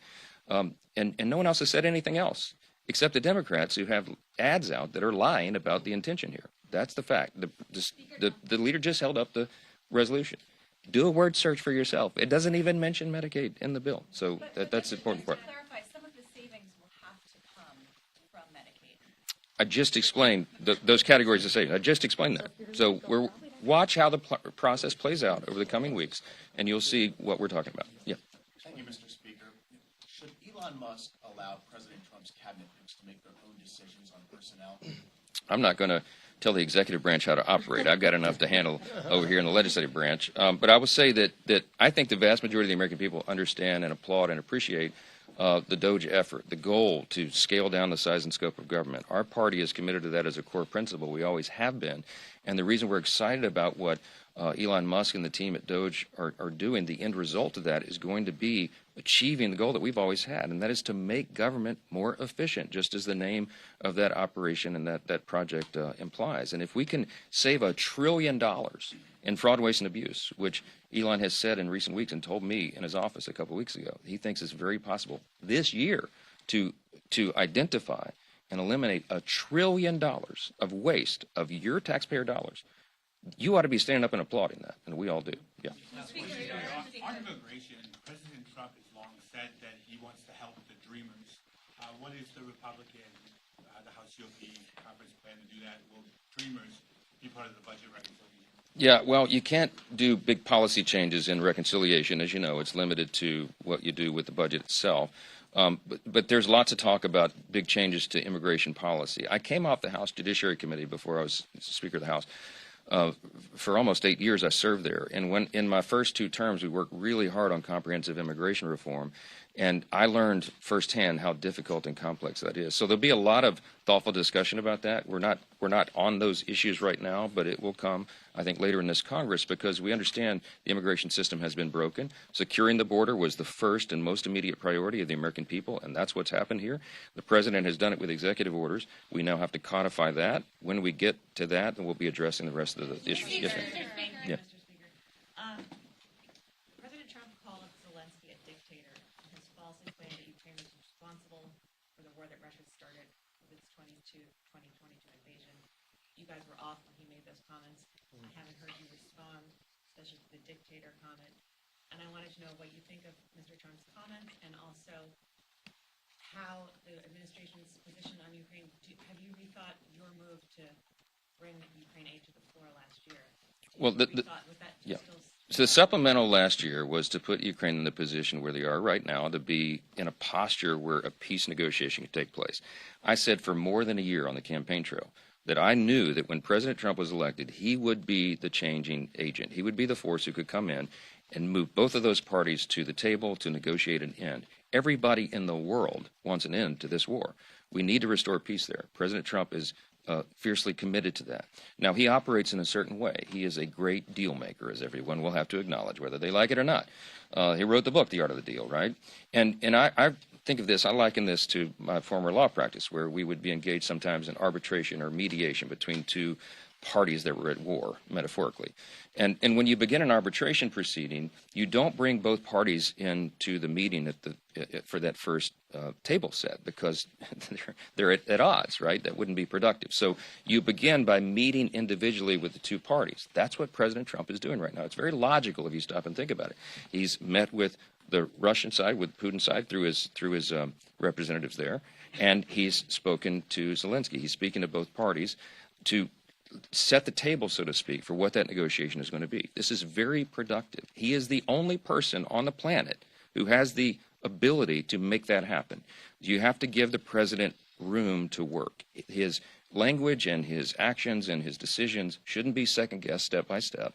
You have to allow this process to play out. I think he's been very clear. I think he's been very clear about what the objective here is. And when he speaks to those issues, what he's talking about is we want to get Ukraine back to a posture of peace. There's an idea on the table for them to actually be in partnership with the U.S. with regard to production of the precious minerals that are needed. And also, we want to get back to free and fair elections.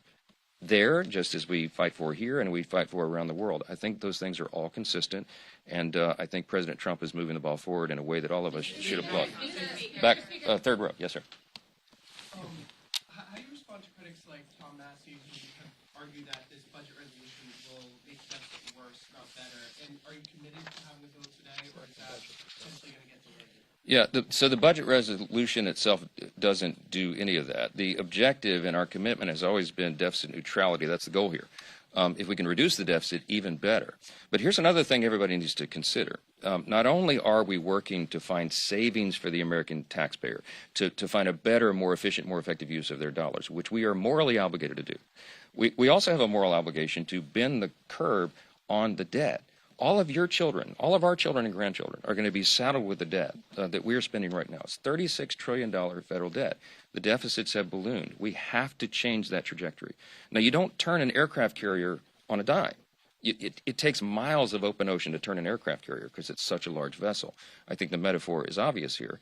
We can't do it all at once, but we're going to take a big bite out of that. We are going to make a big course correction in this process, and that's why the Republicans in the House and the Senate are so excited about this mission and what we can accomplish with it. So stay tuned on the details. We are going to do this methodically. We're going to do it in a very responsible manner, and we're going to achieve these goals. And we'll be working with all the members throughout the day to get to that. There may be a vote tonight. There may not be. Stay tuned. That's why you get paid. Hang around here. You'll have lots to report on. And what we're working on is to get to. We're working on that. On appropriations, I'll leave you with that. Our House Republican appropriators have been working very hard and in good faith to negotiate with our Democrat counterparts. The necessary step, as you know, for appropriations is to get to a top-line agreement. Chairman Tom Cole addressed the House Republicans this morning on the latest developments about how we may be getting close to a number on that. The problem is the Democrats have added something new and different that's never been part of this before. They are trying to add to the appropriations bill a demand that they want us to somehow limit the ability of the executive branch to do its job. They want to tie the hands of the president on what he is able to do with the expenditures in the executive branch. That's never been done before. House Republicans, as egregious as the actions were of the previous president, Joe Biden, as unconstitutional and outrageous as they were, we never proposed using the appropriations process to tie the president's hands. It'd be, I think, a gross separation of powers violation and a terrible precedent for Congress to engage in. So that's a non-starter for us, and the Democrats know that. And so it looks like they're in a posture right now that they're making individual appropriations bills almost impossible. We'll find out soon. Stay tuned. There's more discussion today to be had. But we are nearing, obviously, the March 14th deadline. And I'm really hopeful that they'll back off of those outrageous demands because it's unprecedented and I think probably unconstitutional, and it's not anything we'll be a part of. Thank you. Thank you. Given where you are, would you support a CR right now?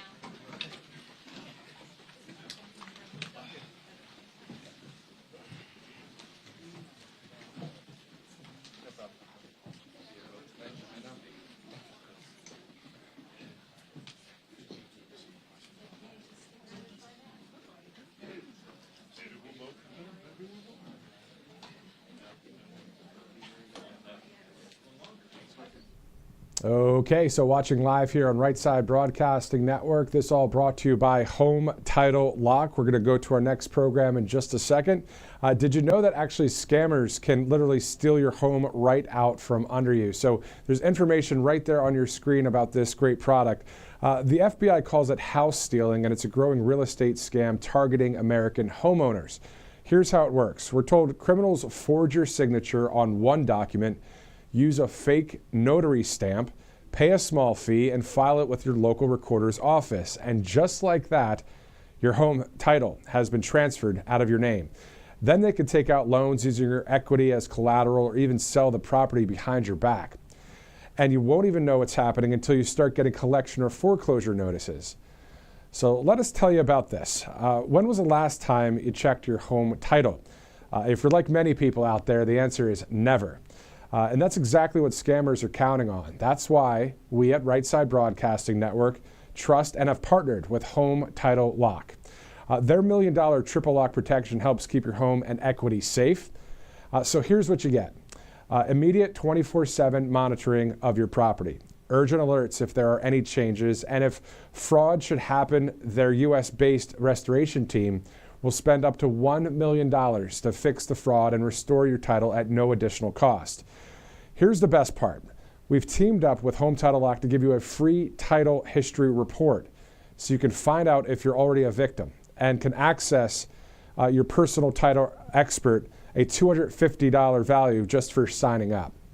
All you have to do is go to HometitleLock.com, use that promo code you see on your screen, RSBN, or you can click on the description in Rumble, YouTube, and elsewhere. And make sure to check out the $1 million triple lock protection details when you get there. So that's HometitleLock.com, promo code RSBN, to get the protection and peace of mind that you deserve. Brand new sponsor here at Right Side Broadcasting Network. Let's go now to a recent recording of the Committee on Oversight and Government Reform that's happening actually right now in Washington, but we held the beginning of it for you in the sense of recorded the beginning so you can have the entire committee hearing in full. I'm Matthew Alvarez. Let's go back to D.C. Come to order. I want to welcome everyone here today. Without objection, the chair may declare a recess at any time. I recognize myself for the purpose of making an opening statement.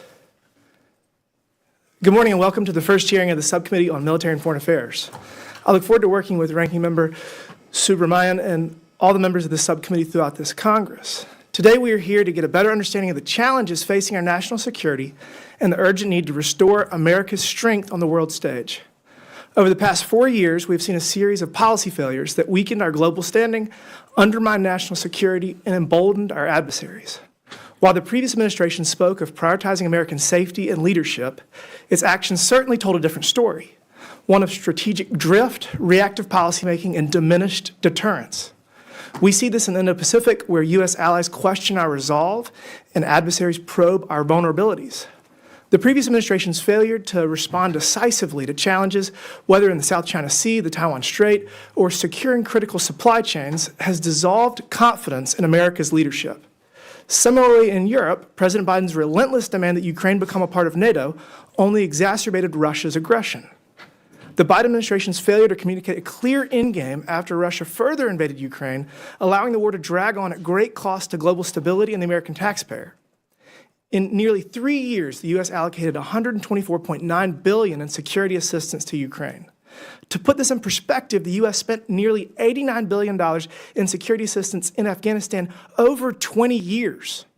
I cannot help but be concerned about the speed at which funds are being allocated and whether they are being used effectively. Even though we support Ukraine against invasion by Russian forces, it is critical that we ensure accountability and strategic oversight of our financial support to reach objectives that benefit the U.S. national interest. Unconventional threats in the digital domain continue to reveal our vulnerabilities.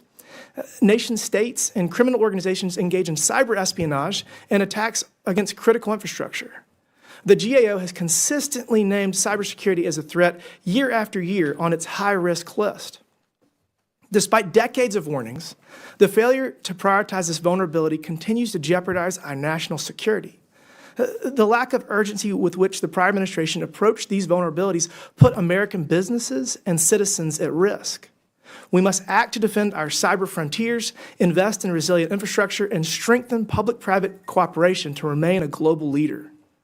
Finally, while the Biden administration was preoccupied with other priorities, the global terrorist threat grew. The botched withdrawal from Afghanistan was more than just a failure to execute. It signaled to the world that the United States was willing to abandon allies and leave security vacuums that enemies could exploit.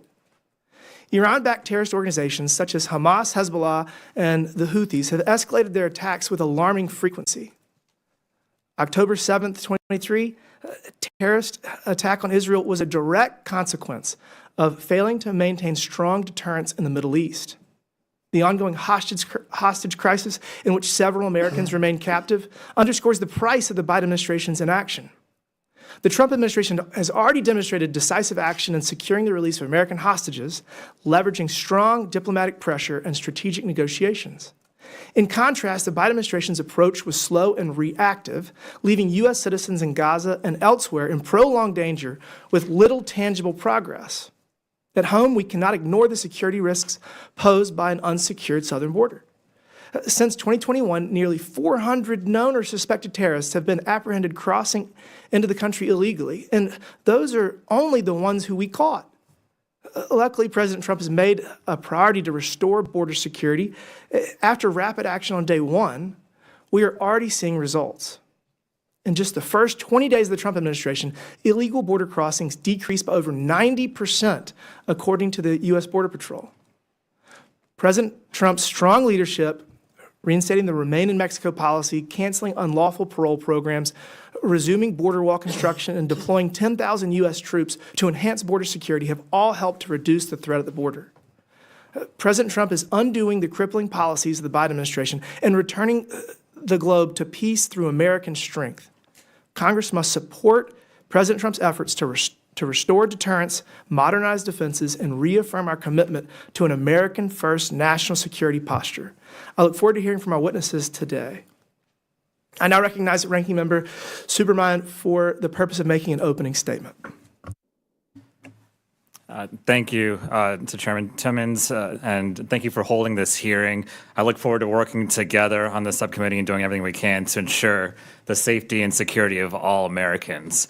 And I also, want to make sure that this committee will support our military and foreign affairs personnel here and around the globe. And from our conversations, it sounds like that'll be a priority for this subcommittee. So I'm grateful for that. And, they and their families make so many sacrifices to our country, and we thank them for their service. And I want to thank today's witnesses for appearing before the subcommittee to share their expertise as well.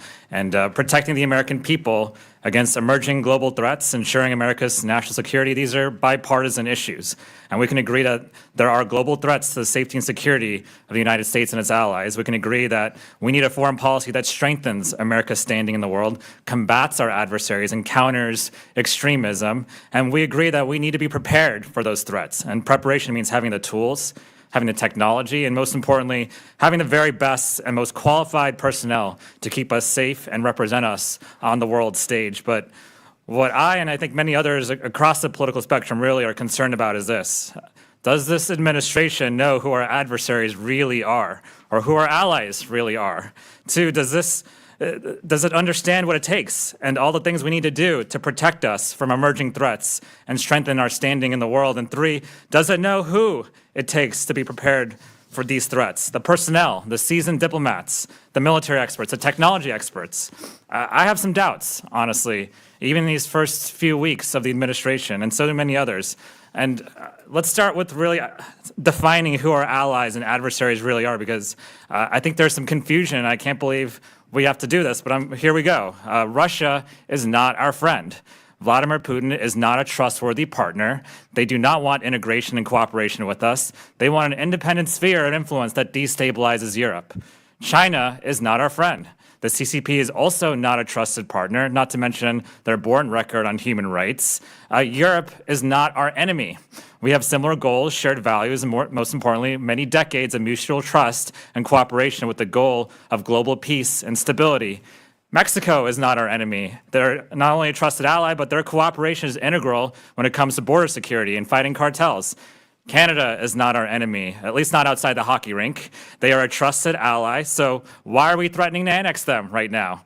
So let's ask the question of what it takes to be prepared for emerging global threats and how the U.S. can be a reliable partner in the world. The answer is not erratic and unpredictable foreign policy. The answer is not making and breaking promises to our allies. The answer is not betraying our allies, signaling to them that we're an unreliable partner. If our allies believe that they cannot rely on us, they will stop sharing critical intelligence. That is a threat to our country. Intelligence sharing with our allies is a critical part of protecting America's national security. And how do we expect to strengthen our ties and build trust if we're actively declaring trade wars on our allies, or if we're supporting fringe extremist groups in their elections, or if we're baselessly calling our democratically elected allies dictators? And finally, Is this administration ensuring that we have the personnel, the institutional knowledge, and the expertise to quickly and effectively respond to emerging threats? This is what's happening right now is a brain drain in the federal government. The shuttering of agencies and the disdain for our civil servants is a huge threat to our national security and actively goes against the goal of preparing the country for emerging threats. How do we respond to emerging global threats when our president does not even seem to understand who our threats are or how we stop them? Instead of protecting our national security, he's mimicking the propaganda of our authoritarian adversaries in some cases, sending mixed signals to the world about what we stand for, and firing the best people who are positioning us to keep us safe. So I hope the members of this committee share my desire to conduct true oversight to further our shared goals of keeping our country safe and prosperous, because this administration's foreign policy, even to date, is essentially surrendering to our emerging threats, not addressing them head on. It's making us weaker, less prepared, and it threatens our future and makes Americans less safe. So I yield back.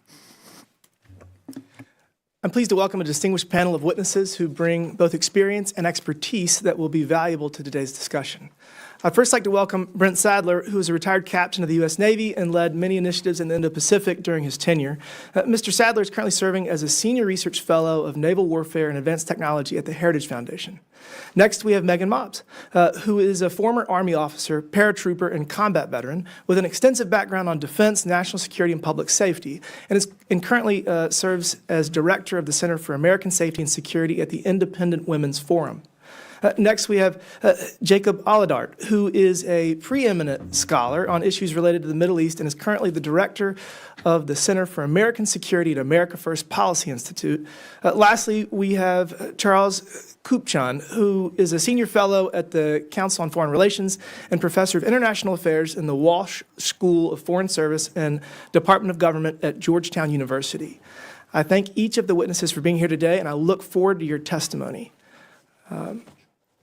Pursuant to Committee Rule 9G, the witnesses will please stand and raise their right hand.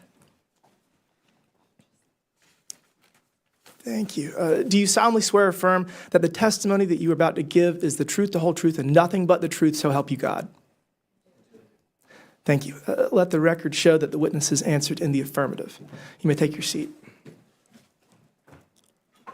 We appreciate you being here today and look forward to your testimony. Let me remind the witnesses that we have read your written statement and it will appear in full in the hearing record.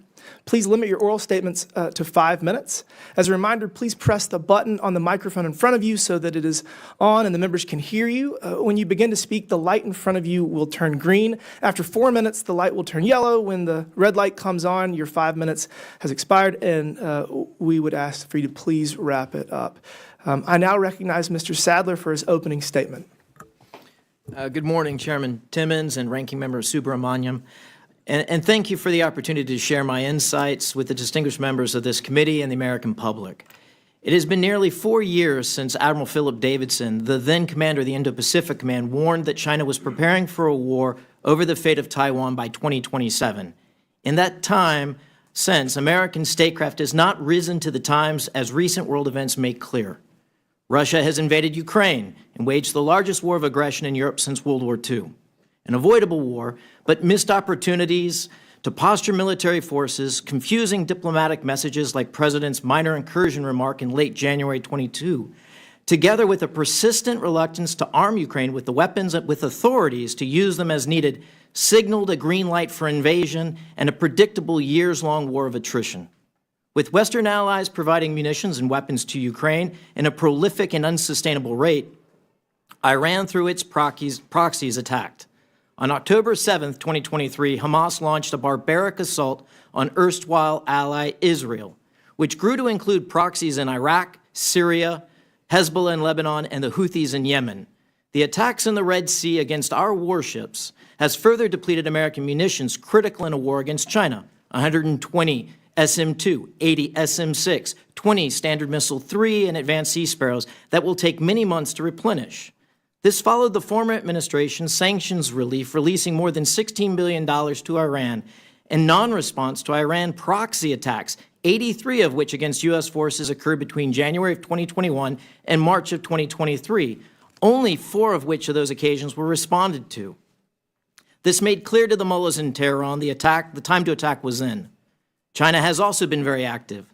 testing a fractional orbital bombardment system that greatly complicates our strategic attack detection and defenses, quadrupled its ICBM forces from 100 to 400 missiles, while rapidly expanding its modern Navy to over 370 warships, far in excess of our 295 warships this morning. This has fueled a confidence and increased aggressiveness by its military. Violent and dangerous confrontations like that at Second Thomas Shoal last summer that saw several Filipino sailors injured, one of which losing a thumb, are unfortunately becoming the norm. In each of these cases, it's important to note that our allies play a role. America first does not mean America alone. And a key lesson of the Ukraine war, many of our Asian allies have noted, is that an ally unable to defend itself or delay adequately an aggressor is a liability to our collective defense and very likely to suffer defeat. America must heed this lesson as well and tend to its defenses better to include securing our economy, while our allies work with us to bolster our common defense that has been neglected for too long. Case in point, Taiwan. Over $20 billion in arms sales critical to deterring a Chinese invasion has languished for far too long. This backlog must be cleared. The reason for this is diversion of munitions like Stingers and Javelins to the war in Ukraine, of course, but also a lackluster and inadequate defense industry here at home. This was made unavoidably evident as our domestic artillery and munition production, only 14,000 rounds a month at the beginning of that war, couldn't keep up with the rate of expenditure on the battlefield. Ukraine was needing to use and expend 20,000 rounds a day. Taiwan is stepping up too with increased defense spending. Over 2% of GDP they have spent since 2022, and the island's new president, elected last year, is moving forward to reach a 3% of GDP goal. Finally, if we cannot secure our own supply chains and sustain a wartime economy, we are vulnerable to coercion by a China that effectively controls the terms of trade via its network of ports and maritime dominance. To be a good ally, the U.S. must strengthen its defenses and harden its economy by restoring a vibrant, competitive maritime industry. The lessons of the last 4 years make clear sustained peace is only possible with a strengthening of our defenses. Thank you. Thank you. I now recognize Dr. Mobbs for her opening statement. Chairman Timmons, Ranking Member Subramaniam, and members of the subcommittee, thank you for the opportunity to testify today on emerging global threats. For me, this means having a timely discussion on the future of U.S. foreign aid and the indispensable role of soft power in securing American interests. The world is rapidly changing, and authoritarian regimes are waging a relentless campaign to expand their influence, undermine Western institutions, and reshape the global order. They understand that power is not only measured in tanks, ships, and missiles, but also in influence and perception. If we are to prevail in this competition, the United States must effectively deploy both hard power and soft power. Hard power, our military capabilities, requires political will and material strength. But soft power, the power of our ideals, our culture, and our global partnerships, requires equal political will and a disciplined, strategic approach to the exportation of American values. Yet, the American people have lost faith in soft power or foreign aid by another name. And who can blame them? For decades, they were told their hard-earned tax dollars are being used to advance U.S. interests, build alliances, and project American leadership abroad. Instead, the last few weeks have demonstrated that millions vanished into a bloated bureaucracy, enriching contractors and NGOs with deep pockets and deeper ties to Washington, while the world grew more dangerous. The American people do not forget when their generosity is exploited, their security is put at risk, and their trust is betrayed. This is what the managed decline of American soft power looks like. Let's be clear, USAID became a racket. The real money was not in results, but in relationships. Accountability was an afterthought. Success was measured by dollars obligated and not outcomes achieved. Worse, USAID drifted from its original mission. It became a platform for social experiments disconnected from strategic interests and the needs of the local populations it purported to serve. For example, in regions vulnerable to Russian disinformation, USAID directed resources towards advancing controversial social agendas in societies where such efforts were culturally alienating and counterproductive. This not only undermined our credibility, but provided Russia with powerful propaganda tools against us. In the Middle East, as Iran extended its reach, USAID poured money into projects that have ties to terrorist groups and espoused anti-Israeli commentary. Human rights matter. Freedom of expression matters. Freedom of religion matters. But what we got instead was arrogance, waste, and failure. And the American people saw that. They saw their money squandered while their own communities crumbled. Similarly, the United Nations now stands exposed as a relic of a bygone era. Far from effective at multilateral cooperation, the UN has become a stage upon which authoritarian regimes flaunt their power and democratic nations flounder in procedural paralysis. The time has come for the United States to fundamentally reassess its support and potentially defund the UN altogether. Defenders of the UN argue that its existence, however flawed, is better than nothing. This is a dangerous delusion. A system that legitimizes aggression and rewards hypocrisy breeds more conflict, not less. Diplomacy devoid of enforcement is an invitation to lawlessness, and we see the consequences of that today. War in Europe, genocide threats in the Middle East, and an increasingly aggressive China in the Pacific. The United States must lead in forging a new path. Clinging to a dysfunctional institution out of fear of the unknown is not leadership, it is surrender. Multilateralism is not inherently virtuous, especially when it shackles America to an institution that emboldens its enemies. This is why the American people now view foreign aid as a dirty word, not because we are isolationists, not because they lack compassion, but because they know a scam when they see one. But here is the danger. Their anger, though justified, is leading us towards retreat, and retreat is exactly what China and Russia want. Soft power is not charity, it is a weapon, one that, when wielded correctly, can shape the battlefield before a single shot is fired. Beijing understands this, Moscow understands this. The question is, do we understand this? China's Belt and Road Initiative is not simply about building roads and ports, it is about entrenching influence, creating dependencies, and expanding Beijing's geopolitical reach. Russia's disinformation and destabilization campaigns are not just about spreading lies, they are about weakening Western alliances and exploiting societal fractures. Soft power, when properly executed, is a force multiplier. When we build critical infrastructure in a developing country, we deny China. When we support independent media in Eastern Europe, we blunt Russia. These outcomes are not nice-to-haves, they are core national security imperatives. We must rebuild the credibility of American soft power, not as a vanity project for Washington elites, but as a weapon in defense of our nation and the free world. But it must be reformed, refocused, and reinvigorated. Peace through strength requires both the resolve to defend freedom and the wisdom to inspire it. Thank you. Thank you. I now recognize Dr. Oladort for his opening statement. Mr. Chairman, Mr. Ranking Member, esteemed members of the committee, thank you for the opportunity to appear before you today. Last week we learned about an Israeli mother, Shiri Bibas, and her two boys, Ariel and Kfir, who today would be age 5 and 2. They were murdered in cold blood by Hamas monsters. An autopsy of the bodies of the boys, the youngest of whom at the time was just shy of 10 months old, revealed indications of torture with bare hands. In a further twist of the knife, when the caskets were returned, and the expectation, reasonable one, that under these circumstances, perhaps these unthinkable circumstances, a mother could be together with her children, well, Shiri's body was not there. This is the true face and expression of what Hamas and its adversaries around the world and acolytes around the world truly seek. It is a wake-up call to us about the true face of evil and our responsibility to never, ever allow it to succeed. The Middle East is the part of the world that I know best, and it is there that I will focus my remarks. Today, our close partners in the region, Israel and the Arab states, are eagerly looking to the United States to lead.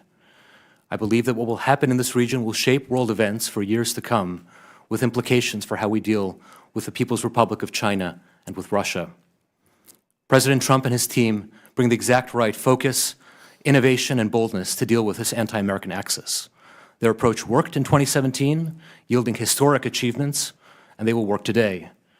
It is thanks to President Trump and to his team that we are finally seeing American hostages returning home from around the world, including those who've suffered unthinkable conditions in Hamas's terror tunnels.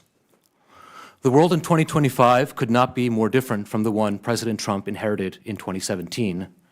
The Middle East has transformed overnight in unimaginable ways due solely to the bravery and sacrifice of the men and women of the Israeli Defense Forces and the Israeli Air Force through the invaluable support of the United States, making Iran its weakest in decades.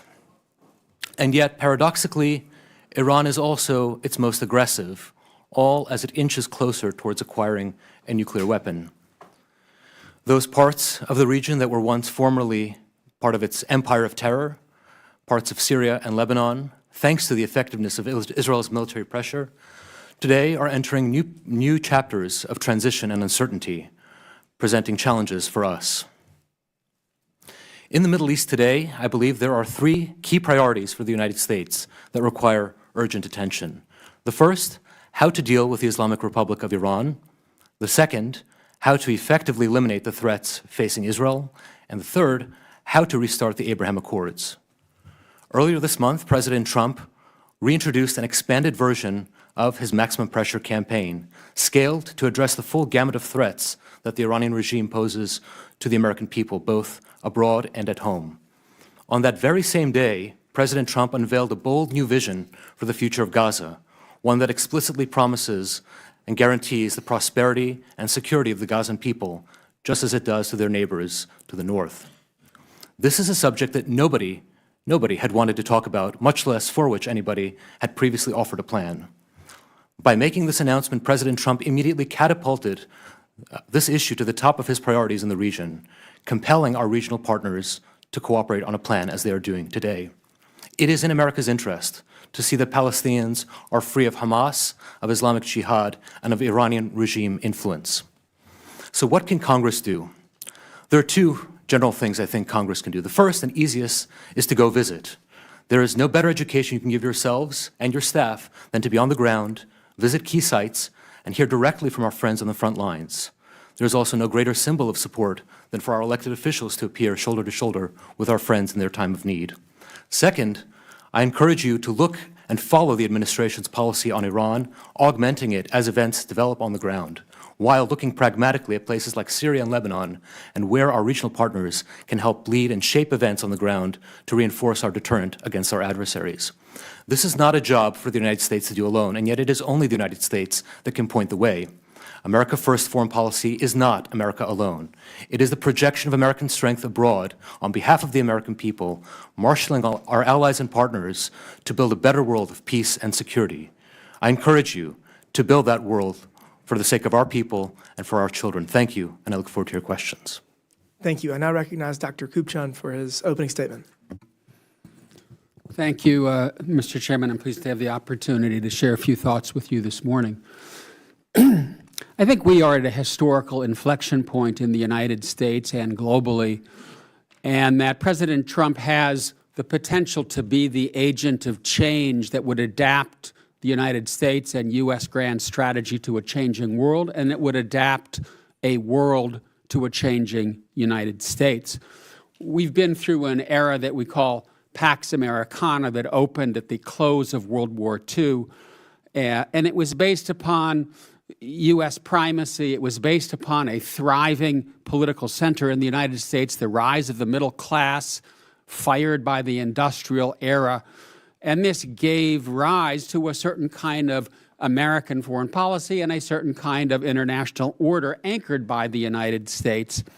And I think we're now at the end of that era. And the end of that era has been driven by the onset of the digital age and by the erosion of the American middle class, and with it, the hollowing out of the political center. And we're also in an era in which power is shifting in the international system from west to east and from north to south. As a consequence, we need to go from the old to the new.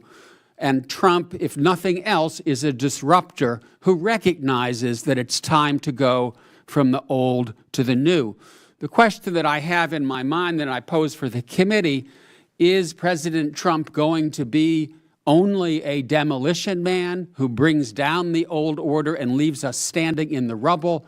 Or is he actually going to be someone who brings us from the old to the new and builds an American grand strategy and international system that is better, that is more stable, and that works better for average Americans as well as for global peace. There are aspects of Trump's foreign policy that give me hope.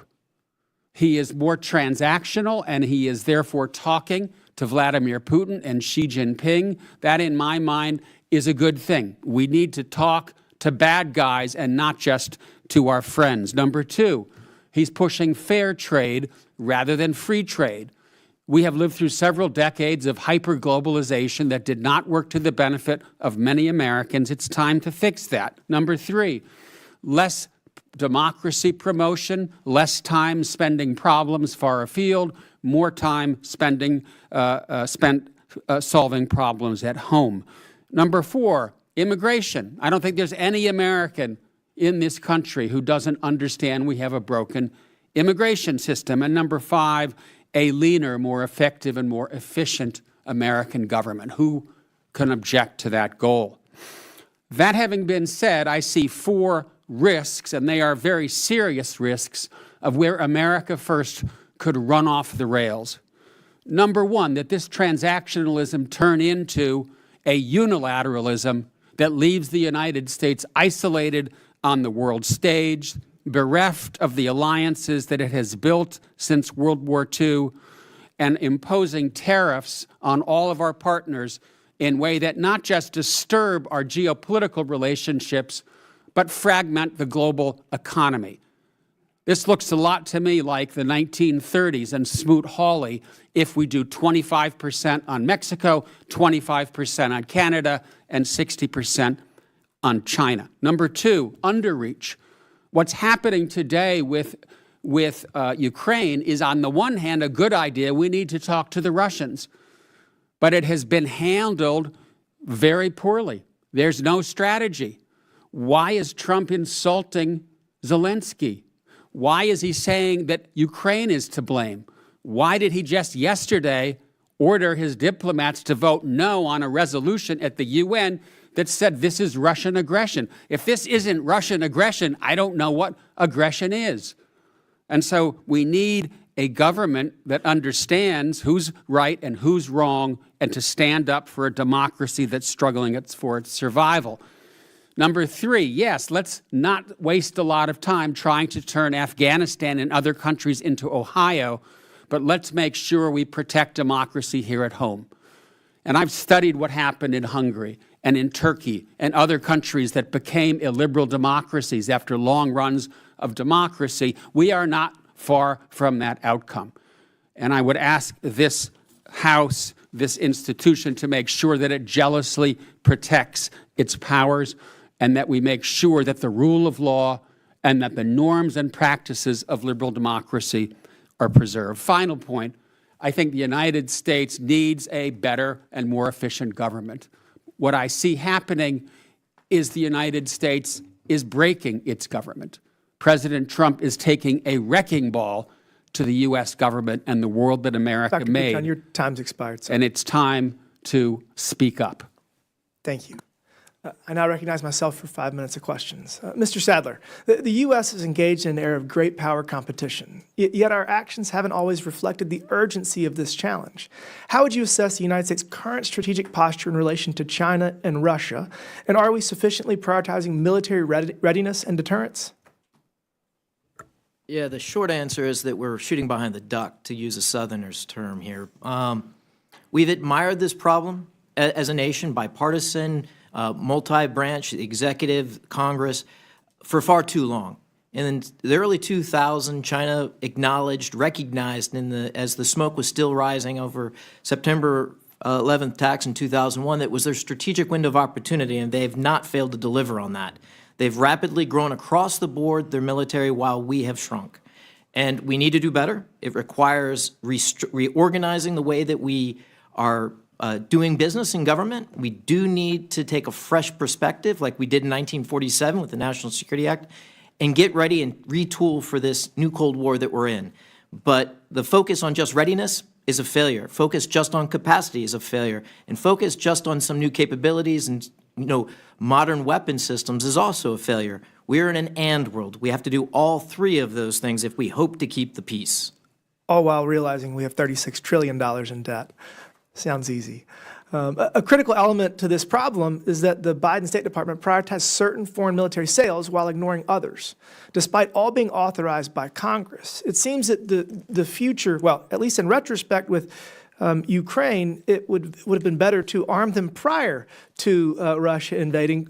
The term that I think is used most is the porcupine method. As of September 2024, the U.S. foreign military sales backlog to Taiwan included $20.5 billion in weapons that had yet to be delivered.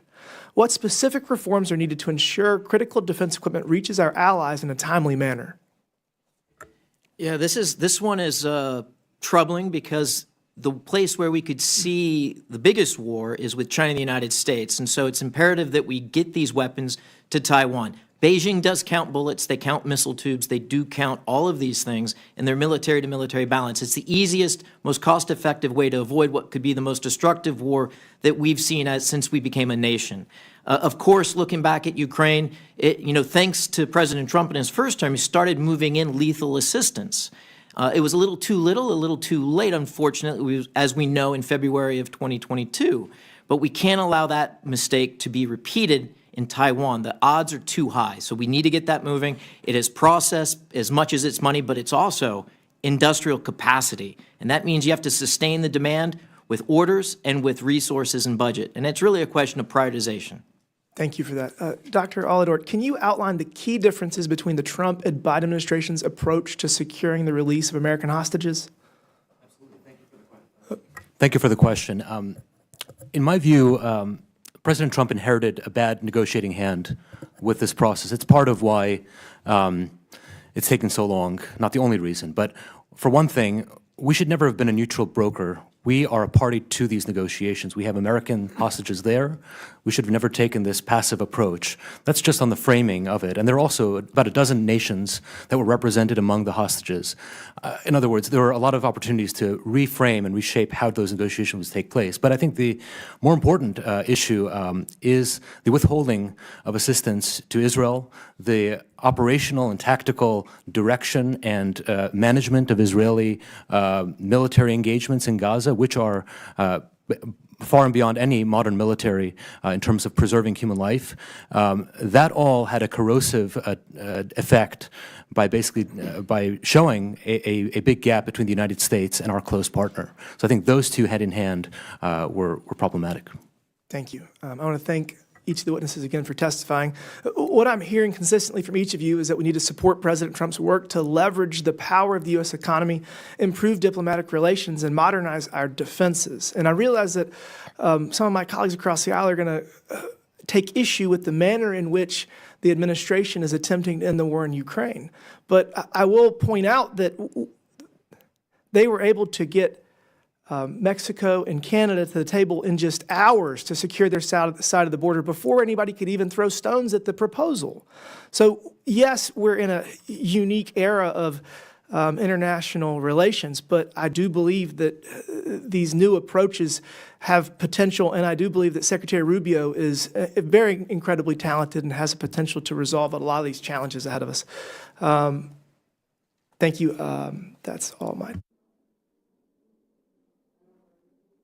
I now want to recognize the gentleman from Virginia, Mr. Subramanian, for 5 minutes. Thank you, Mr. Chairman. I heard a couple interesting things, and I'll get to them. But first, I wanted to talk about military personnel and foreign affairs personnel, because that's in the news a lot right now, and there's many of them in my districts. I in particular, have talked to many defense contractors, people who work for those contractors, people who work at places like USAID and the Defense Department. And one of the things I keep hearing is that they'll go find a job in the private sector. Certainly this is hard on their families to have this unpredictability or be laid off altogether. But what they're concerned about is the work, really. A lot of their work sustains our importance and our influence in countries they work in or regions they work in. A lot of our work and the work that they do is critical to our safety, and sometimes it's not easy to explain. It's not easy to explain. A nuclear scientist is making sure that our nuclear arsenal is safe. But when you fire all the nuclear scientists, one, how are you supposed to get them back? Right? They're having trouble getting them back and walking back that mistake, for instance. And two, do other future nuclear scientists want to join our government and help be a part of the solution, help the safety and security of the American people, and take a lesser salary in many cases to do that? Are we a good employer, right? That's going to be really critical in attracting the best and brightest talent in our government. And so this is something I keep hearing over and over again. And especially when you cancel a contract, many times the company will have spent many years investing millions of dollars or more into trying to develop that technology or that asset. And that research and development ends up really going to the wayside, and we go years behind. We get years behind on military technology and assets as a result. And so I want to start there, but I ask for unanimous consent to enter into the record this February 24th, 2025 article from the Washington Post titled "U.S. Votes Against UN Resolution Condemning Russia for Ukraine War." Without objection, so ordered. And the first line says, the United States voted with Russia, North Korea, Iran, and 14 other Moscow-friendly countries Monday against the UN resolution condemning Russian aggression in Ukraine and calling for the return of Ukrainian territory. And I would just ask, I would ask our witnesses today, Mr. Stadler, to start with you. Do you believe Ukraine and Zelensky was responsible for this war that's happening now? Oh, thanks again for the chance to be here. I'd say the first thing is the metric in which you evaluate success. Is it a yes or no question? Do you think that Ukraine was responsible do you blame Ukraine for the war that's happening right now? No, I don't. Dr. Mob, do you blame Ukraine for the war that's happening? Dr. Oldort, do you blame Ukraine for the war that's happening? Dr. Kumchen, do you blame Ukraine for... Okay, it's interesting. And then what about this UN resolution here? Do you feel like it was appropriate for the United States to vote against this resolution, Mr. Sadler? I think it's the wrong metric to evaluate. Getting a lasting peace is the real thing, not a meaningless UN vote. So you believe that the UN, we should have voted with Russia, North Korea, and Iran on this UN resolution? No, the end is what I'm focusing in on. Do we get a lasting, meaningful peace between Russia and Ukraine that serves American interest? This vote will be forgotten if we get. Does this vote give us a lasting peace? I think the jury's still out on that. Okay. Dr. Kumchen, do you believe this vote on the UN resolution gives us a lasting peace? Do you think this was the right move for the United States? No, I do not. I think the only way we're going to get a lasting peace is making very clear to Vladimir Putin that he can't keep taking territory from Ukraine. That is the way to get peace. It's to stop him. And I think I would agree with that. And something else Mr. Salary said was that if our allies can't defend themselves, then they're not our ally. Is that what you said? I'd love for you to clarify that. No, absolutely. I'd love to clarify that. Yeah. No, what I saw firsthand in summer of 22 in Tokyo was for someone that grew up in Japan, a very stark change because of what they saw in Ukraine. And the lesson they took from that, and I've heard it in other countries throughout Asia, is that if you do not take care of your defense adequately and you can't sustain yourself long enough for your allies to come in, you are a liability to that collective I would defense. say what I took from that, what I'm taking from this administration's foreign policy is that we're not going to be there for our allies. And so why would our allies want to trust us? I yield. Thank you. And I recognize the gentleman from Arizona, Mr. Biggs, for 5 minutes. Thank you, Mr. Chairman. Dr. Mobbs, in your written testimony, you open a section on multilateral institutions by stating the UN is a failed institution. I used to represent NGOs at many multilateral institutions, including the United Nations, and if you want to see illiberal democracy at work, you need to just go up to the UN. If you want to see corruption at work, you just need to go to the UN. So can you elaborate on your statement that it's a failed institution? Absolutely. I mean, clearly it's paralytic, it's bureaucratic, there is evidence of corruption, as you said, if you read my written statement, but just a few examples of that is the Rwanda genocide that we saw occur, Bosnia, Syria, its inability to deter aggression in Ukraine. Not only that, there was the oil for food scandal in 2004. Oftentimes they spend more money on conferences and the administration than they do actually on the programs. There's been UN peacekeeping abuses. There's been allegations of sexual exploitation in Haiti, Congo, all over the place. I am not against alliances, but I think it is clear that this institution no longer serves American interests and is oftentimes, in fact, contrary to American interests.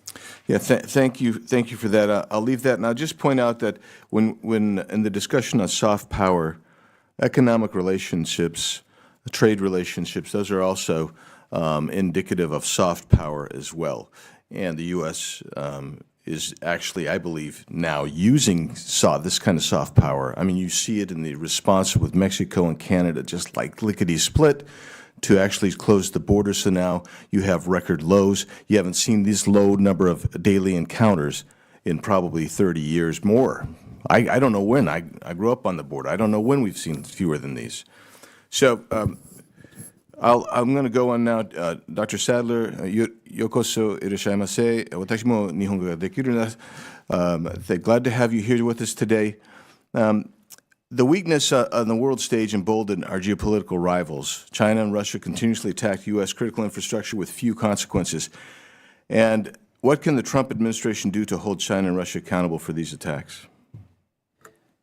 Well, thanks. This is the challenge of this new Cold War that we're in. First, we have to be willing to use all tools that are available to us for an end state, a strategic end. And too often we've operated in cylinders of excellence, the economics kind of on their own, the military off on their own, and the diplomatic kind of on their own. We need to bring that together and bring all those forces to bear, and specifically. Just this morning, actually, not this morning, but the last 24 hours, there was a Chinese vessel yet again caught severing undersea cables to Taiwan. That vessel is being boarded right now. This is the type of, I would say, we're moving out of gray zone, a comfortable gray zone that we've gotten too comfortable the last 20 years, into a more real and more conventional kind of confrontation. So we have to be ready for these types of incidents. We have to be able to hold those shipping companies. I just want to interrupt you just for a sec. When you talk about that is not the first time that's happened, and even in the last 6 weeks, it's happened multiple times. Yes. I want to ask you this question. It's been reported that Chinese-backed hacking groups Volt Typhoon and Salt Typhoon have gained access to U.S. energy and telecommunications infrastructure. These groups targeted existing law enforcement national security intercepts, the wiretap access points. And, Mr. Chairman, I'd like to submit for the record an article called Chinese Telecom Espionage Began with Much Broader Aims, and another one, U.S. officials urge Americans to use encrypted apps amid unprecedented cyber attack. Without objection, so ordered. Thank you. The same report suggests that these attacks were successful in accessing communications of 150 select high-value targets, including people affiliated with President-elect Donald Trump. The cyber attacks were so thoroughly embedded in telecom infrastructure that federal law enforcement agencies urged Americans to use communication methods with end-to-end encryption, despite years of efforts by these same agencies to mandate similar backdoors and end-to-end encrypted communication apps. Mr. Sadler, what do you believe the Trump administration could do to fight against these cyber attacks? There, of course, is the question of offensive, where you have to put more cost and accountability on those that are launching these attacks. That's always going to remain behind the veil of secrecy, but continuing to resource and to continue to sharpen those tools, which in many cases may take months, if not years, to get the placement necessary, so that when an actor like the Chinese Communist Party does do another attack against us, the United States, and the citizens, that we're able to levy a cost on them. Internationally, you're seeing that the UK has secretly demanded that Apple create a similar backdoor to allow for government to spy on users' encrypted accounts. Senator Ron Wyden and I wrote a letter to the Director of National Intelligence, Tulsi Gabbard, on this issue earlier this month. I'd ask that it be received into the record. Without objection, so ordered. Oh, how I wish I had more time. Thanks. I now recognize the gentleman from Massachusetts, Mr. Lynch, for 5 minutes. Thank you, Mr. Chairman. First of all, I just want to say thank you to Mr. Chairman and the ranking member for putting together a great hearing, very, very timely and important. And I want to thank some excellent witnesses for your testimony. It varied in some cases, but very thoughtful nonetheless. As the ranking member pointed out earlier in his questioning, in recent days, President Trump has falsely claimed that Ukraine started the war against Russia. This is despite the fact that we all know that in 2022, President Putin actually took credit for this, and I quote him. He said, "I decided to launch a special military operation against Ukraine." That's the mere fact.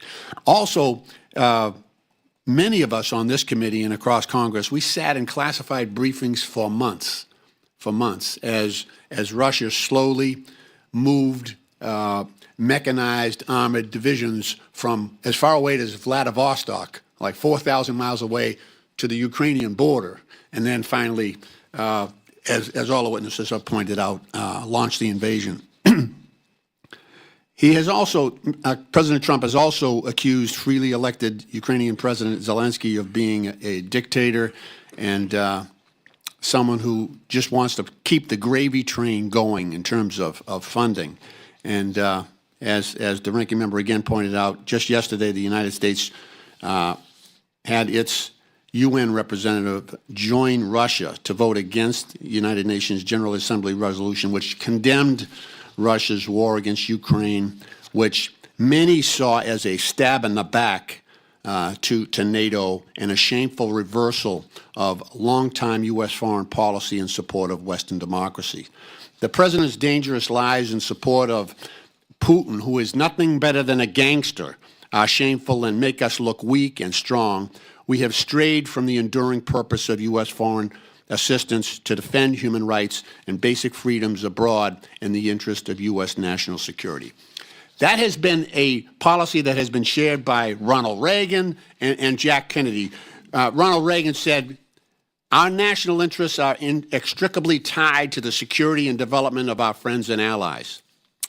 And President Kennedy similarly said, he said, "Foreign aid is a very powerful source of strength for us, for our U.S. longstanding support for global democracy and security as defined by American exceptionalism." Dr. Kupchan, what advantage does the U.S. get from its support? We've supported Ukraine to the tune of over $150 billion over the past 5 years, military support. 90% of that support was spent in the United States on, through military contractors providing that aid to Ukraine. What's the advantage that we get from that? The main advantage that we get from helping Ukraine survive as an independent country is investing in the security of Europe and Eurasia. Going back to the early days of America's involvement globally, we decided that we did not want to let that strategic heartland be dominated by a hostile power. And as a consequence, we've taken steps to block Russia from doing that. We are not putting boots on the ground. This is a good investment. We're spending a rounding error in the defense budget, and we're blocking Russia. One other point, if I may. Our strong suit in standing up to Putin is our solid front with Ukraine and our allies. And it's penny wise and pound foolish to distance ourselves from Ukraine and to end up in a situation where the new German chancellor, on the eve of his election victory, says, "I don't think I can count on our alliance with the United States anymore." Something is wrong when that is the first statement of the new German chancellor. Thank you. Mr. Chairman, I want to yield the balance of my time to the ranking member. Thank you. I want to kind of finish along the lines. If you may have seen the cutting of USAID and firing of many of its workers, and we heard a little bit about the China Belt and Road Initiative. How do you think this is going to influence our sort of standing in the world? Megan is right that there is waste, there is corruption, but you don't throw out the baby with the bathwater. You fix the problem. And right now, as we speak, all around the world, people are starving, they're being denied medicine, fundamental humanitarian assistance is being withheld. Who's benefiting? our adversaries, the Chinese, the Russians, and others Thank you. who are filling the gap. Thank you. I yield. And I recognize the gentleman from Arizona, Mr. Crane, for 5 minutes. Thank you, Mr. Chairman, for holding this hearing today on America's national security. I want to start by asking the panel, I'm going to start with you, Mr. Sadler, if you're aware of how our founding fathers felt about imperialism and empires. Well, we fought a revolution to go against it. Right. I think that's still true to this day. What about you, Dr. Mobbs? I would argue that it's no kings, just patriots. Right, I want to ask you, I want to read some statements and see if you guys know who said this.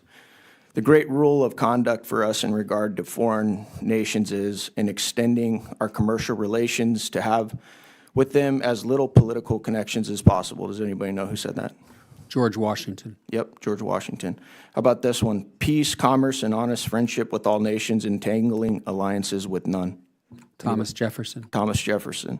How about this one? The United States have no business in making conquests nor in aspiring to any kind of empire. The principal object of government is to secure the happiness of society, not to extend the boundaries of an empire. Anybody know who said that? Come on. Can I guess? Yep. John Quincy Adams. Yes, sir. Exactly. Why do you guys think that our founding fathers were so concerned with imperialism and empire building? Anybody know? Anybody? Well, I think the lesson of American citizens under the British Empire was a very personal one, where you had soldiers in your house. It's a lot of why we have our Bill of Rights. The other is, I think they were probably also students of history, that those type of entanglements would basically bankrupt us and get us away from our core principles of democracy Bingo. and free society. Bingo. Does it concern you guys that we're $36 trillion in debt, annual deficit of $2 trillion? As we sit here and we talk about the United States' global involvement. Do you, any of you guys, because I know you got this really, economics probably isn't your core study, but do any of you guys wonder when that tipping point is going to be, whether it's $40 trillion in debt, $50 trillion? Anybody ever wonder about that? I wonder about it and worry about it, because we ran deficits around 55–60% of GDP when we were a global power. We're now at 120% plus and headed higher. We're going to go bankrupt. I completely agree with you, which is why I believe that the United States should be very cautious in extending itself too far, and I believe in many ways that we have. And I say this, please understand, as somebody who dropped out of college my senior year to join the Navy, and then the week after 9/11 and do multiple deployments. So I do consider myself a patriot and somebody who loves this country, but I do believe we've extended ourselves way too far, and I think we should hearken back to some of the wisdom of our founding fathers. I want to now go into NATO. Mr. Sadler, what percentage of GDP is the United States paying right now for national defense? Around about 3.5%. What about the other countries in NATO? You got UK and several others come in around 2.5% on a good day. France, 1.9%, Italy, 1.5%, Canada, about 1.4%, Germany, 1.6%, Spain, around 1.2%. Do you think it's fair to the United States and our citizens that, you know, these other countries that we have an alliance with aren't spending even 2% or 3% of their GDP? I'd say it's actually even worse than being fair. It's extremely dangerous and reckless on their part. Absolutely. What about you, Dr. Mobbs? I completely agree. I want to read you guys a list of some things that we've recently uncovered about USAID, which I actually tried to defund by 50% last year. 1.5 million to advance diversity, equity, and inclusion in Serbia's workplaces and business communities. 70,000 for production of a DEI musical in Ireland. 2.5 million for electric vehicles in Vietnam. 47,000 for a transgender opera in Colombia. 32,000 for a transgender comic book in Peru.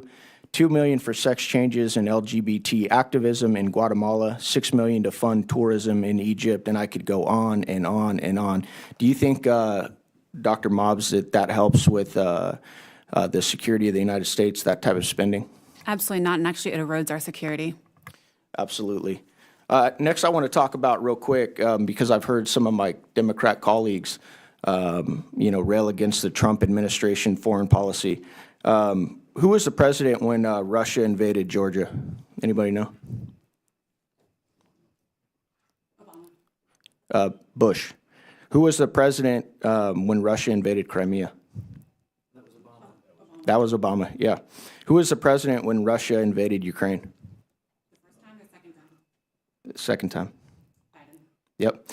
I seem to be missing President Trump's name from that list. So I do think that peace through strength works. Why do you think that Russia didn't make any moves?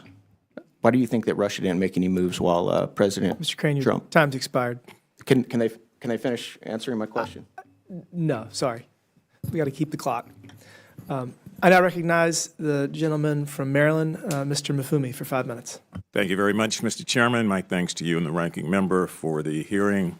Obviously, my thanks also to the witnesses who've been witnessing this morning on a number of different things. I just want to try to bring a little perspective. There's several things that I think, well, I know that I have to kind of point out here that are interesting, if not confusing.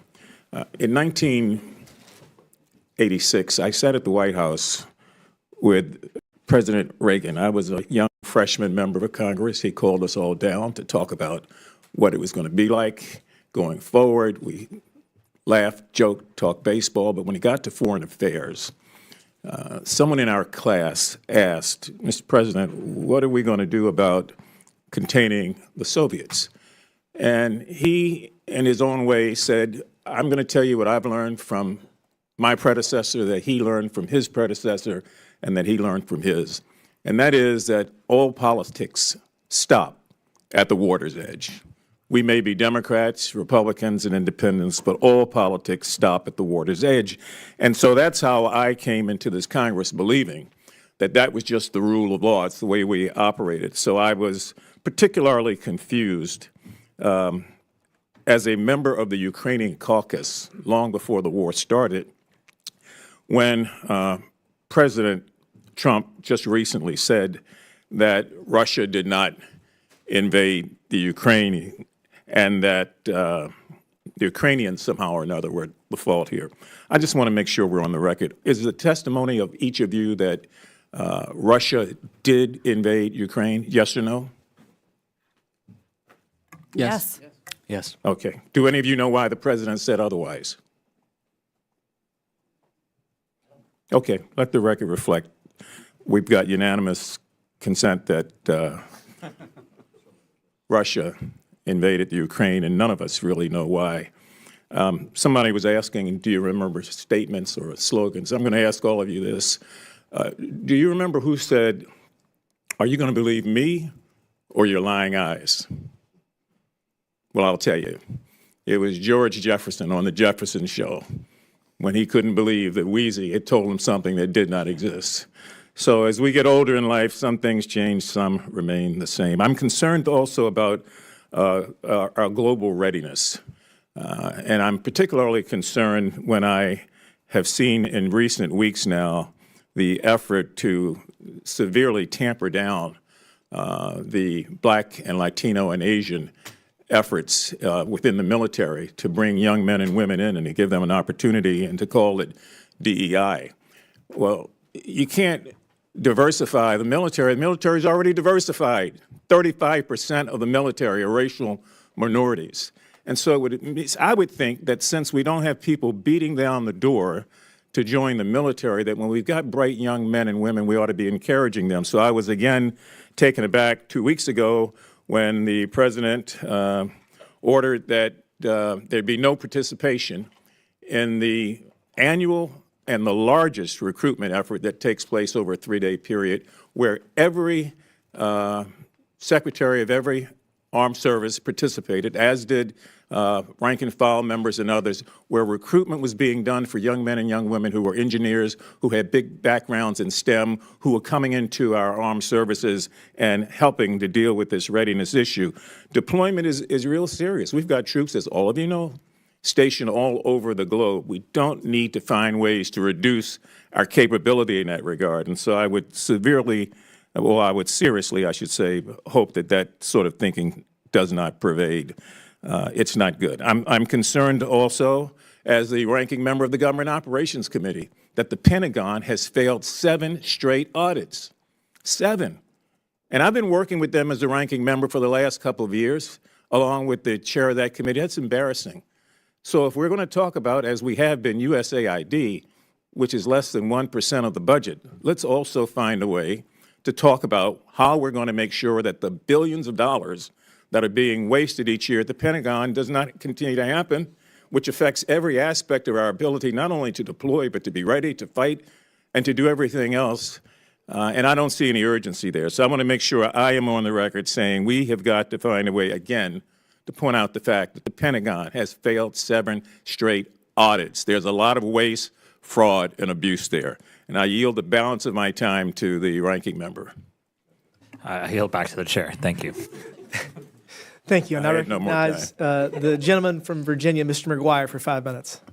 Thank you, Mr. Chairman. We live in a great country, but it seems like in government and in politics, we forget about we the people. I'm a very staunch supporter of limited federal government, but if we do anything, we should keep our people safe. And I got to tell you, I think our biggest threat is our national debt. If it was $1 trillion, we should be sounding alarms everywhere. And over the discussion today so far, I've heard people saying we need more money for Taiwan, we need more money for the Middle East. Well, if we go to war, we better win that war quick, or we won't have the money for the spare parts. And so, number one, we have got to get our spending under control. And I have a heart, but there is so much waste, fraud, and abuse. We've only been in this new administration 5 or 6 weeks, and I think we've just seen the tip of the iceberg. We have competitors, China, Iran, North Korea, Russia, and we have, of course, the proxies. And they are, I think China's philosophy is everything can be used as a weapon, and it should be used as a weapon. Dr. Dobbs, you talked about hard and soft power, and I'd like to ask you the first question is, how would you describe the Biden administration's foreign policy? Did that help or hurt our hard and soft power over the last 4 years? So I would argue that they relied overly on soft power, but I would actually argue that it was a perversion of soft power. It was a focus on these progressive projects that actually didn't necessarily promote the necessary influence where we needed to. And as a result, you had ineffective foreign policy because there was an over-reliance on soft power. Smart power is a successful integration of both, hard power and soft power, to get an effective outcome. So you believe that these policies weakened the American people? I do believe that, yes. Thank you. Mr. Sadler, how should China's gray zone tactics in the Indo-Pacific and other strategic regions concern the U.S. leadership? Now, you talked about convention where they were cutting cables. Yeah, so this is a topic I've spent a lot of time on, and I'll try and do it justice by saying very succinctly in one geographic area that really is a decisive theater that will get and keep China's attention where we can have an advantage. That's South China Sea in Southeast Asia. So we have to wage a maritime counterinsurgency against what they've been doing for the last several decades that is bullying and coercing our partners and our allies in the region. Top of the list that we have to do better by is the Philippines, where I was just a few weeks ago. I think it's become very clear, it should always be clear, that American leadership matters at home and abroad. And by the grace of God, we got President Trump back in the White House. And I don't think we can remind everyone enough that he got a mandate from the American people. He got the popular vote, and he got the Electoral College. I'd like to ask everybody real quick, why do you think Russia did not invade Ukraine when he was in his first administration? And hold on, I will say this on the campaign trail. When people ask me about Ukraine, what I said all the time is all the world leaders, there's one world leader that said, I just want people to stop dying, and that was President Trump. And I think I'll start with Dr. Kupchin. Why Vladimir Putin chose to double down on his invasion of Ukraine when he did is difficult to say. Even Russians themselves can't say why February 2022 he pushed the button. But you notice he didn't do that when Trump was in power. No, but he hasn't stopped when Trump is in power. Trump's trying to negotiate a peace deal, and Putin is bombing the hell out of Ukraine. I think we're making progress. Dr. Oler. Sure. In my view, there are three reasons. The first is President Trump ordered the killing of several hundred Russian green men in the Syrian desert. The second, he made it clear to Putin that he'd be disinvited from the G20 meeting if he'd done that, and he gave Ukraine the javelins it needed. And he didn't say also that they could invade. So, Dr. Ma.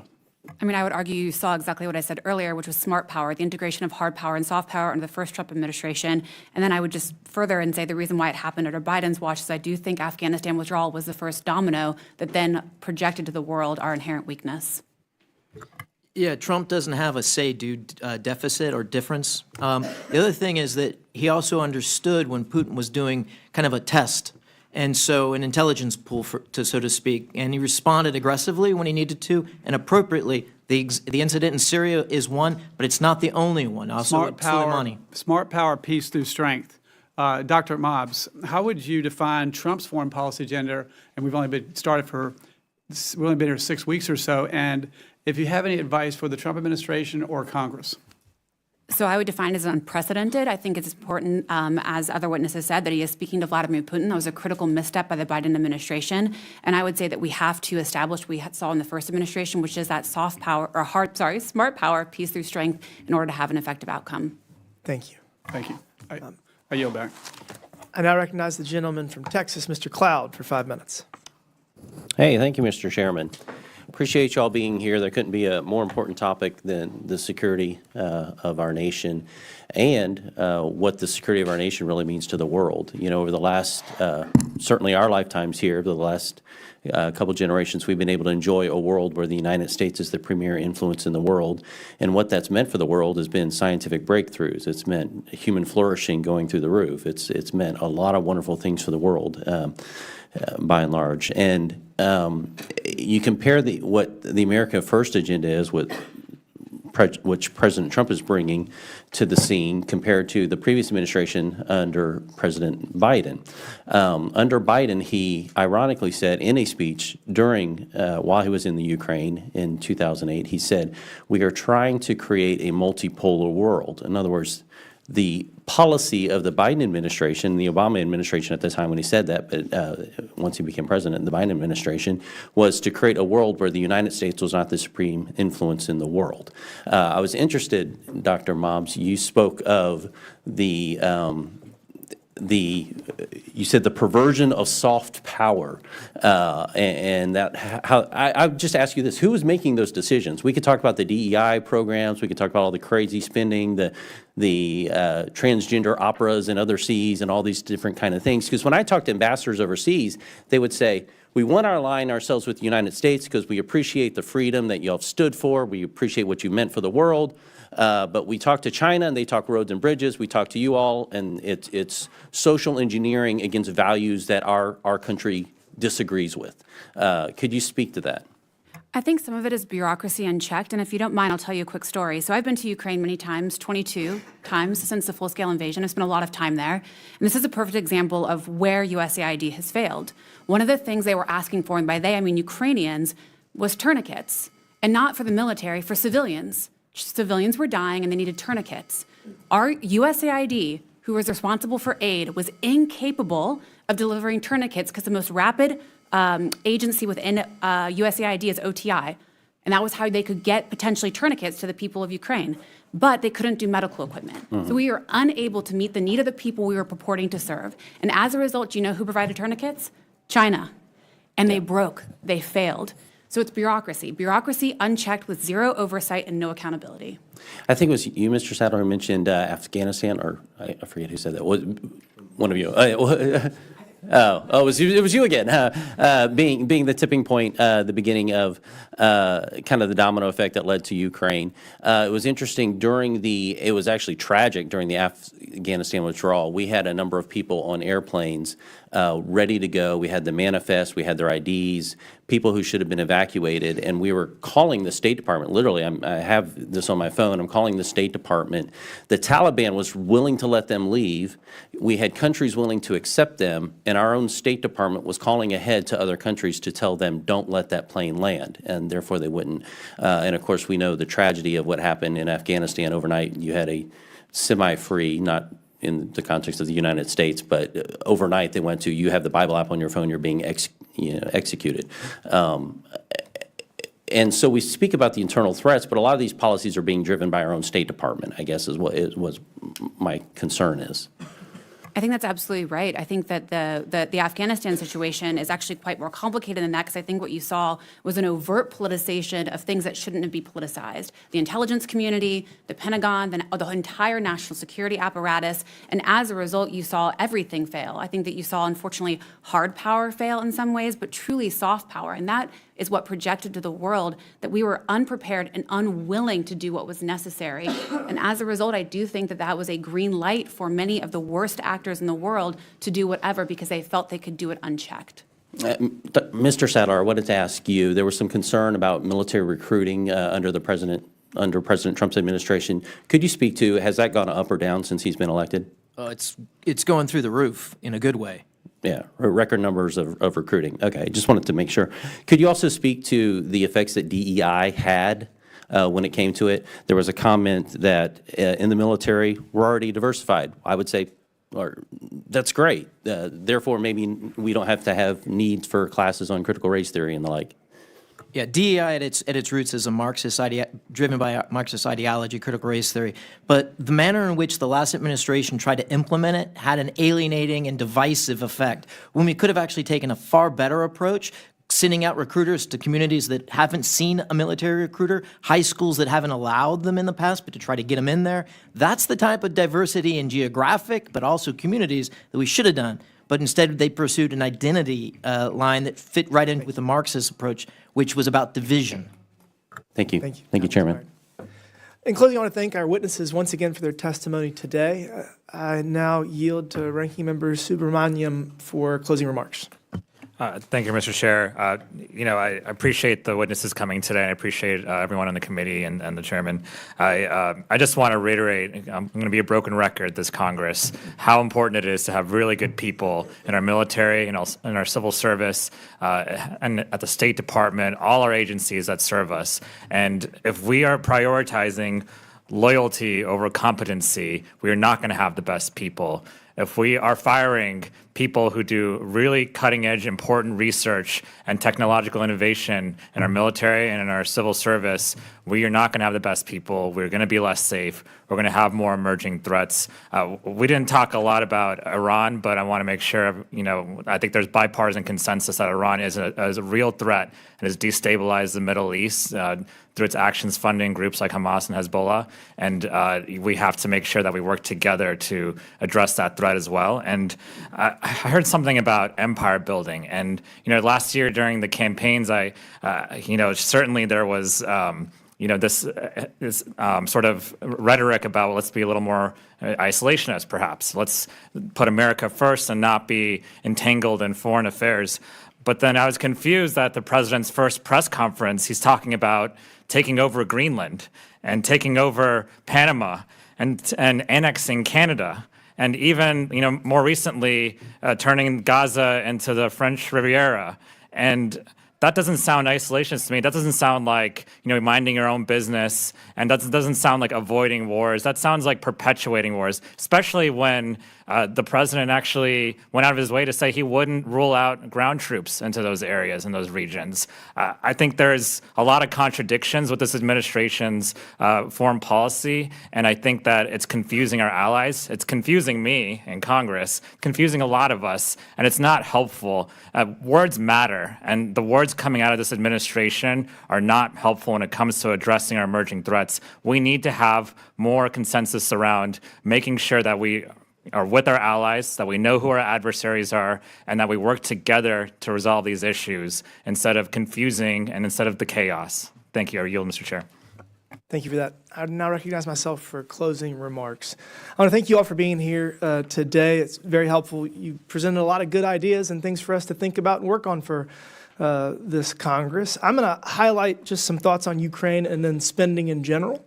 So I just got back from the Munich Security Conference. There were hundreds, if not thousands, of diplomats from all over the world, and Ukraine was obviously top of mind. And I think it's important, and I kept going back to the history of how we got here, because I think you really have to start there. And In 1991, few people know this, the third largest nuclear power in the world was Ukraine. They had 2,300 nuclear weapons. And Bill Clinton and the Russians agreed in a trilateral agreement to give up all of Ukraine's nukes, give them all back to Russia in exchange for Russia agreeing to recognize the sovereignty of their borders. And the U.S., this is fun, agreed to defend Ukraine. And that was in 1994. So fast forward, 2014, President Obama did nothing or not enough when Russia invaded Crimea.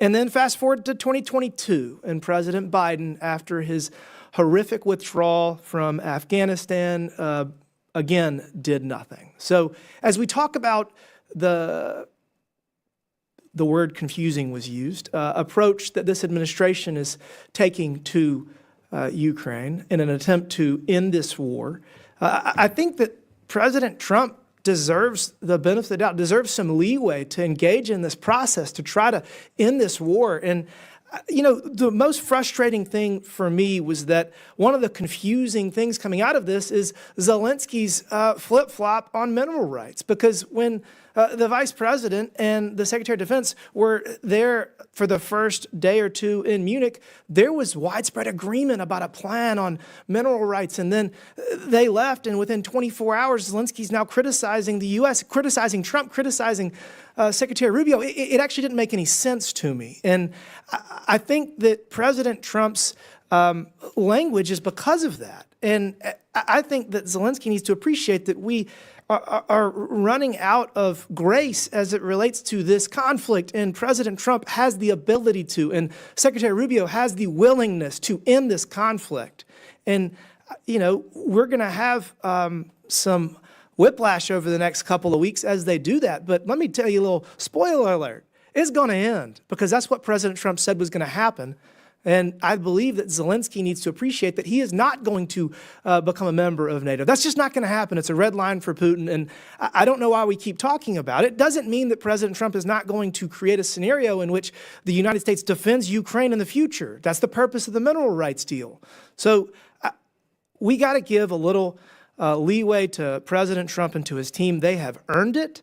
As to the UN resolution, there were competing resolutions. The U.S. resolution was focusing more on ending the war, and the European resolution was focusing more on how it started. And I do believe that everyone agrees that Russia is entirely and unilaterally responsible for invading Ukraine. And I think that the most important thing is ending this. So if those are just general thoughts on Ukraine, I guess last is spending. So we get a lot of there's a lot of consternation about President Trump's desire to cut waste, fraud, and abuse and to get our fiscal situation under control. I also serve on the DOD subcommittee, and while he has tasked Elon Musk with addressing this massive, huge challenge, it is President Trump's direction that Elon Musk is taking. So, you know, Elon Musk is only doing whatever President Trump tells him to do, and President Trump is the one that is responsible. That is our democratic system of government, and that is what 77 million people voted for. And, you know, while he has started in certain government agencies because they were the easiest, I want to point out that Pentagon spending is on the chopping block. I mean, I couldn't be more pro-military, and I'm one of the 4 members of Congress that still serves in the military. I'm still a captain of the South Carolina Air National Guard. But Secretary Hegseth has said, and this is kind of shocking, this is actually really shocking, that his goal is to cut 8% of the Pentagon's budget each year. Each year. I haven't talked to Mike Rogers about this, but he's probably having fits. I just want to point something out. That takes us in year 5 down from $890 billion in annual defense spending to, again, 8% each year. That's compounding. $580 billion would be our defense budget in 5 years. So the spending is not going to be only on Democrat priorities. It's not only going to be on the role of foreign aid. It's going to be across the board because we have $36 trillion in debt and we have a $2 trillion annual deficit. So we're going to systematically find waste, fraud, and abuse. We're going to systematically try to find cost savings across the government. And that is something that we actually just have to do. We're playing musical chairs and we're running out of time. And we got to save our social safety net programs. And in order to do that, we have to fix them. And we have to continue our leadership role in the world. But in order to that, we have to reassess every dollar we spend and make sure that it is done wisely. So I look forward to this Congress and to engaging in oversight over the military and foreign affairs and our national security. And with that, I will yield back. And without objection, all members have 5 legislative days within which to submit materials and additional written questions for the witnesses, which will be forwarded to the witnesses. If there's no further business, without objection, the subcommittee stands adjourned. Thank you all.